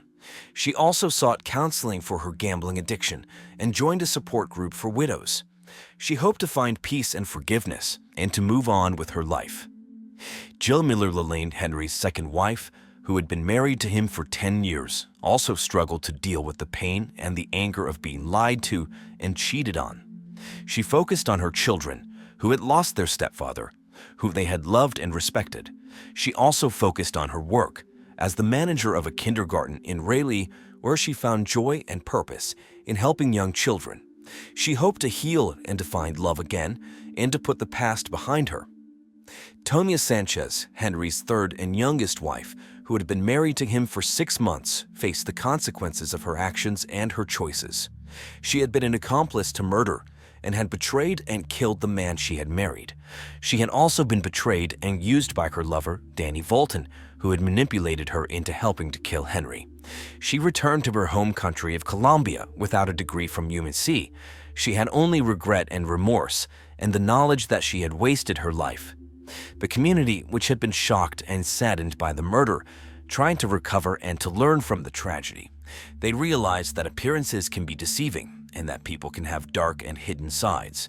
They also realized that greed and lust can lead to violence and death. They hoped to find wisdom and compassion and to prevent such crimes from happening again. And so ends another chapter in the true crime case files. The chilling case of Henry Lane's murder serves as a reminder of the darkness that can lurk beneath the surface of seemingly idyllic lives. Join us next time as we delve into another perplexing criminal mystery. Bobby Nerk, aged 52, was an ambitious and driven real estate developer. Known for his charismatic personality and charming demeanor, he built a successful career constructing McMansions in the desert north of Los Angeles. Bobby's life was filled with contradictions. On one hand, he was a successful businessman, admired by many for his achievements. On the other hand, he was a lonely soul, seeking solace in the vast desert landscape that surrounded his property. Despite his many professional accomplishments, Bobby's personal life was marked by tumultuous relationships and betrayals. Living like a recluse in his multi-million-dollar ranch, Bobby yearned for stability and genuine connections. He often sought solace in the vast expanse of the Mojave Desert, finding peace in the solitude it offered. His sprawling estate, nestled amidst the arid landscape, was a testament to his wealth and influence. In November of 2002, Bobby's life took a tragic turn. Rumors swirled in the tight-knit community of Lancaster, with whispers of infidelity, financial troubles, and resentful business partners. Bobby's relationships were a constant source of turmoil. He and his ex-wife, Eliza, had just finished their bitter divorce proceedings. The local newspaper, the Lancaster Gazette, published a series of articles highlighting his rise to prominence and the controversies that surrounded him. We will dive deeper into the events leading up to Bobby's murder, exploring the motives and suspects involved. Stay tuned as we uncover the truth behind this tragic crime. On a fateful day in November 2002, tragedy struck the quiet town of Lancaster, California. The lifeless body of Bobby Nerk, a prominent real estate developer, was found in the stable of his multi-million-dollar ranch. The news of his untimely demise sent shockwaves through the community, leaving friends and family in a state of disbelief. The discovery of Bobby Nerk's body was made by his close friend, Jason Harris Packard, who had come to visit him at his sprawling ranch. As Jason entered the stable, he was met with a scene of horror. Bobby lay motionless on the ground, a single bullet wound piercing his heart. The silence that filled the air was deafening, as if the world had come to a standstill. Immediately overcome with grief, Jason frantically dialed 911, desperately hoping that help would arrive in time. The authorities were alerted, and within minutes, the tranquil ranch was transformed into a crime scene. Police cars lined the driveway, their flashing lights illuminating the darkness that had descended upon the once serene landscape. News of the murder quickly spread, capturing the attention of the local media. Television crews from KTLA and KCBS set up their cameras, reporting live from the scene. As investigators meticulously combed through the evidence, the community was left grappling with shock and fear. How could such a tragedy befall someone like Bobby Nerk, a man who had seemingly achieved the American dream? Rumors and speculation ran rampant as whispers of jealousy, greed, and betrayal filled the air. The days that followed were filled with interviews, interrogations, and painstaking analysis of every piece of evidence. The police were determined to bring the perpetrator to justice, to provide closure for Bobby's loved ones, and restore a sense of security to the community. In the aftermath of the shocking murder of Bobby Nerk, the police wasted no time in their pursuit of justice. Led by the determined detective Laura Cordoba-Utica, the investigation team arrived at the crime scene with a sense of urgency. The once pristine and sprawling ranch, nestled in the desert north of Los Angeles, now stood as a haunting backdrop to the heinous crime that had taken place. As the investigators entered the property, they were met with a scene of devastation and despair. Bloodstains, like dark and ominous brushstrokes, painted a grim picture of the violence that had unfolded. Each droplet of blood told a story of the struggle that Bobby Nerk had endured in his final moments. The investigators meticulously documented every detail, ensuring that no piece of evidence went unnoticed.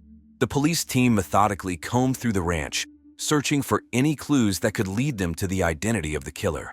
They carefully examined every room, every nook and cranny, in their quest for the truth.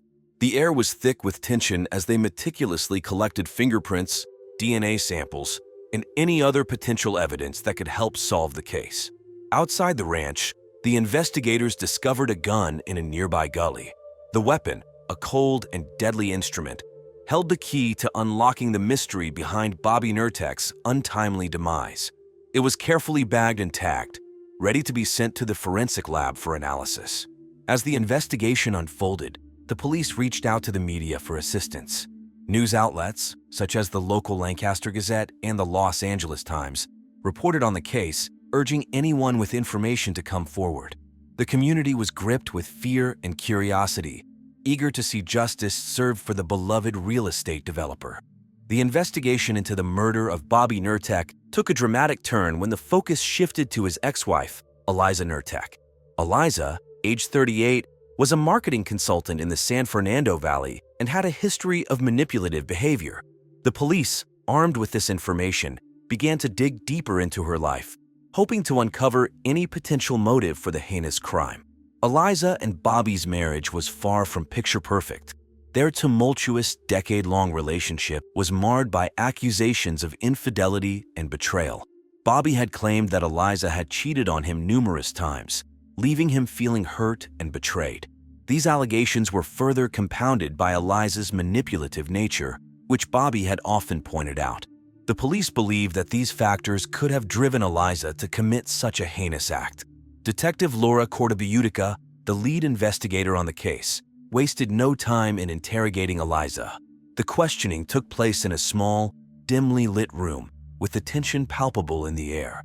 Eliza, dressed in a stylish pantsuit, maintained her composure as she vehemently denied any involvement in Bobby's murder. In an unexpected twist, Eliza retaliated by accusing Bobby of infidelity. She claimed that he had cheated on her multiple times with both men and women. These accusations added fuel to the already intense investigation, as the police now had to consider the possibility of a crime of passion. The media quickly caught wind of this sensational revelation, and blog posts by true crime fanatics began to speculate on the motives behind the murder. As the investigation continued, the police delved into Eliza's background. They discovered that she had a penchant for manipulation and had a reputation for being cunning.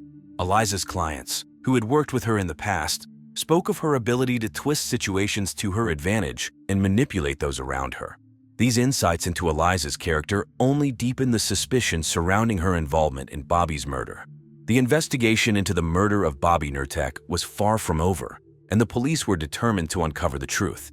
As they sifted through the evidence and interviewed witnesses, they hoped to find the missing pieces that would lead them to the killer. The investigation into the murder of Bobby Nerk took an unexpected turn when the police turned their attention to Jason Harris Packard, Bobby's business partner and close friend. Jason, aged 48, was known for his ambitious nature and ruthless approach to business. He and Bobby had a complicated relationship marked by both friendship and conflict. Jason's involvement in the murder investigation raised eyebrows due to his proximity to the victim. Rumors circulated that they were not only business partners, but also had a close personal relationship, so close that they even slept together in the same bed. Speculations about their alleged sexual involvement added another layer of complexity to the case. The police interrogated Jason, hoping to uncover any possible motive for his involvement in the crime. They questioned him about his financial disputes with Bobby and the nature of their relationship.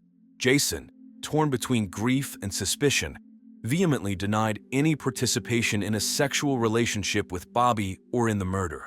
To gather more information, the investigators delved into Jason's background. They discovered that he had a reputation for being cutthroat in his business dealings, always striving for financial success. They also found evidence of previous clashes between Jason and Bobby over financial matters, further fueling their suspicions. The police meticulously examined Jason's alibi for the night of the murder. They interviewed his friends, colleagues, and neighbors, trying to establish his whereabouts. They searched for any inconsistencies or witnesses who could provide crucial information. Despite the mounting evidence against Jason, the investigation remained ongoing. The police were determined to leave no stone unturned in their pursuit of the truth. They continued to gather witness statements, analyze forensic evidence, and explore alternative theories. In the riveting investigation into the murder of Bobby Nerk, shocking revelations have come to light that expose a web of deceit and corruption. As the police delved deeper into his life, they uncovered a sinister truth about his real estate dealings and the subpar materials used in his McMansions. These revelations have sent shockwaves through the community of Lancaster, California, where the tragic events unfolded in November of 2002. During the investigation, a devastating incident occurred that shed light on the true nature of Bobby Nerk's real estate empire. The McPherson family, residents of one of the subdivisions he built, tragically lost their lives when the walls of their home collapsed while they slept. This horrifying event prompted the police to dig deeper into Bobby's business practices and construction methods. It was soon revealed that Bobby's real estate dealings were far from legitimate. The investigation uncovered a trail of dirty money flowing through his business transactions, raising suspicions of money laundering. This shocking revelation left the community in disbelief, as Bobby had been seen as a successful and respected figure in the world of real estate. Furthermore, it was discovered that the McMansions Bobby constructed were built using substandard materials. The investigation revealed that corners had been cut, compromising the safety and integrity of these homes. The use of inferior materials put the lives of the residents at risk, as evidenced by the tragic fate of the McPherson family. The community was left reeling from the realization that their dream homes were built on a foundation of deception. As news of these revelations spread, media outlets picked up the story, further amplifying the shock and outrage. Headlines blared with phrases like, "Real estate tycoon's dark secrets exposed," and "Lancaster scandal rocks community." The scandal surrounding Bobby Nerk's murder had transformed into a larger narrative of corruption and betrayal. The police, faced with this new evidence, expanded their investigation to include not only the murder, but also the financial crimes and building code violations committed by Bobby Nerk. The community demanded justice for the lives lost and the deception that had been perpetrated on them. The investigation took an unexpected turn when the police uncovered the lifeless body of Lucy Colligard, Bobby Nerk's girlfriend, in her small apartment in Lancaster, California. Lucy, a struggling actress with dreams of making it big in Hollywood, had a troubled past filled with failed relationships and a history of substance abuse. The police, led by Detective Laura Cordobiutica, immediately began piecing together the events leading up to Lucy's death. They meticulously combed through her apartment, searching for any clues that could shed light on what happened. The walls were adorned with posters of famous actors and actresses, a testament to Lucy's aspirations. In her bedroom, they found an open bottle of prescription pills and empty beer cans scattered on the floor. It was clear that Lucy had been struggling with her demons, seeking solace in substances that ultimately led to her demise. As the investigation continued, the police interviewed Lucy's friends and acquaintances, trying to unravel the complex web of relationships in her life. One friend, Delia Masterson, a fellow struggling actress, recalled a conversation she had with Lucy just days before her death. Lucy had confided in Delia about her tumultuous relationship with Bobby Nerk, expressing her frustration and unhappiness.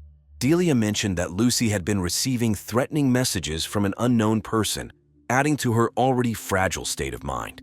The police obtained Lucy's phone records and discovered a series of text messages from an unknown number. The messages were filled with threats and insults, further adding to the mystery surrounding her death. Detective Cordobiutica reached out to the phone company, hoping to trace the origin of the messages. As the investigation into Lucy Colligard's death continued, the police were faced with a myriad of possibilities. Was Lucy's death the result of her own demons and struggles with substance abuse? Or was there someone else involved, someone who had a motive to silence her forever? Only time would tell as Detective Cordobiutica and her team worked tirelessly to uncover the truth behind this tragic event. After weeks of tireless investigation, the truth behind the murder of Bobby Nerk finally came to light. It was Eliza Nerk, Bobby's ex-wife, who orchestrated a chilling plot to eliminate him and his allies. Motivated by a deep-seated anger and resentment towards Bobby, Eliza meticulously planned a murder that would ensure he paid for his past transgressions. The police, led by Detective Laura Cordobiutica, painstakingly pieced together the puzzle that revealed Eliza's sinister intentions. Through extensive interviews, forensic analysis, and the examination of various pieces of evidence, they were able to uncover the truth. Eliza's motive for the murder stemmed from Bobby's infidelity and betrayal during their tumultuous, decade-long marriage. She harbored a deep-seated anger towards him, feeling that he had cheated on her multiple times with both men and women. This betrayal fueled her desire for revenge, leading her down a dark and dangerous path. To carry out her plan, Eliza meticulously planned the murder, leaving no detail to chance. She carefully selected the murder weapon, a gun, and executed the crime with cold precision. After shooting Bobby, she staged the crime scene to make it appear as if someone else was responsible. But that was not all. She also murdered his girlfriend, Lucy Colligard, and then planted evidence to make it look like she had died from an overdose. The police, however, were not easily deceived. Through their diligent investigation, they uncovered inconsistencies in Eliza's alibi and discovered the true nature of her relationship with Bobby. They also found evidence linking her to the murder weapon in the staged crime scene. Eliza's web of lies began to unravel, and the truth slowly emerged. On a fateful day in December of 2002, just before Christmas, the police moved swiftly to apprehend Eliza. They arrested her, leaving her shocked and surprised by the swift hand of justice. The community, once gripped by fear and uncertainty, could finally breathe a sigh of relief knowing that the person responsible for these heinous crimes was behind bars. In the aftermath of this tragic event, the community of Lancaster, California was left reeling. The shocking nature of the crimes and the betrayal of trust had a profound impact on the residents. The media frenzy surrounding the case only added to the sense of unease and disbelief. The trial of Eliza Nerk, the prime suspect in the murder of Bobby Nerk and Lucy Colligard, was a riveting spectacle. The courtroom was filled with tension as the prosecution and defense presented their cases, each side vying for justice to be served. Prosecutor A.E. Shin Choi, a seasoned legal expert, meticulously built a compelling case against Eliza. With a firm voice and unwavering determination, she presented evidence that painted Eliza as a vengeful and calculating murderer. The prosecution called upon witnesses who testified to Eliza's history of manipulation and deceit, revealing a web of lies that she had spun around Bobby and Lucy. Defense attorney Lena Jacobs-Carcel, a skilled and tenacious lawyer, fought tooth and nail to create reasonable doubt in the minds of the jurors. She argued that the evidence against Eliza was circumstantial and that there were other possible suspects who could have committed the crimes. Jacobs-Carcel called upon character witnesses who spoke highly of Eliza's demeanor and disputed the prosecution's claims. The trial was not without its emotional moments. The victims' families, still grieving the loss of their loved ones, sat in the courtroom, their eyes filled with a mix of hope and despair. They listened intently to every word spoken, desperate for justice to be served. After weeks of deliberation, the jury finally reached a verdict. The tension in the courtroom was palpable as the foreperson stood up and pronounced Eliza Nerk guilty on all charges. Gasps filled the room, and the victims' families broke into tears, their long-awaited justice finally realized. Eliza Nerk was sentenced to life in prison without the possibility of parole. Some believed that this punishment was too lenient given the heinous nature of her crimes. Others felt that justice had been served and that Eliza would spend the rest of her days behind bars, paying for the lives she had taken. In the aftermath of the trial, the lives of all those involved were forever changed. Eliza Nerk, now confined to a prison cell, had to face the consequences of her actions. She was sent to the infamous San Quentin State Prison, known for housing some of the most dangerous criminals in California. Inside the prison walls, Eliza had to adapt to a strict routine, wearing an orange jumpsuit and spending most of her days in a small cell. She was cut off from the outside world, with limited access to phone calls and visits from loved ones. Meanwhile, Jason Harris Packard, burdened by guilt and haunted by the memories of the past, decided to make a fresh start. He moved away and settled in Bakersfield, where he opened a small bakery. With the help of his mother's secret recipes, Jason baked delicious pastries and bread, bringing joy to the locals. His bakery, named Sweet Delights, quickly gained popularity. As for the community, they slowly moved on from the scandal that had captivated them. However, the memory of Bobby Nerk's murder would forever linger in their minds, serving as a reminder of the fragility of life and the consequences of one's choices. In the end, the trial brought closure to a dark chapter in the community's history. Though scars remained, the community found solace in the fact that justice had been served. They vowed to learn from the tragedy and to strive for a safer and more compassionate society. As we conclude this episode of True Crime Case Files, we reflect on the chilling tale of Nerk's. In the small town of Lancaster, California, ambition, betrayal, and revenge collided, leaving a trail of destruction in their wake. This story serves as a reminder that even in the pursuit of success, one must tread carefully, for the consequences of our actions can be far-reaching and devastating.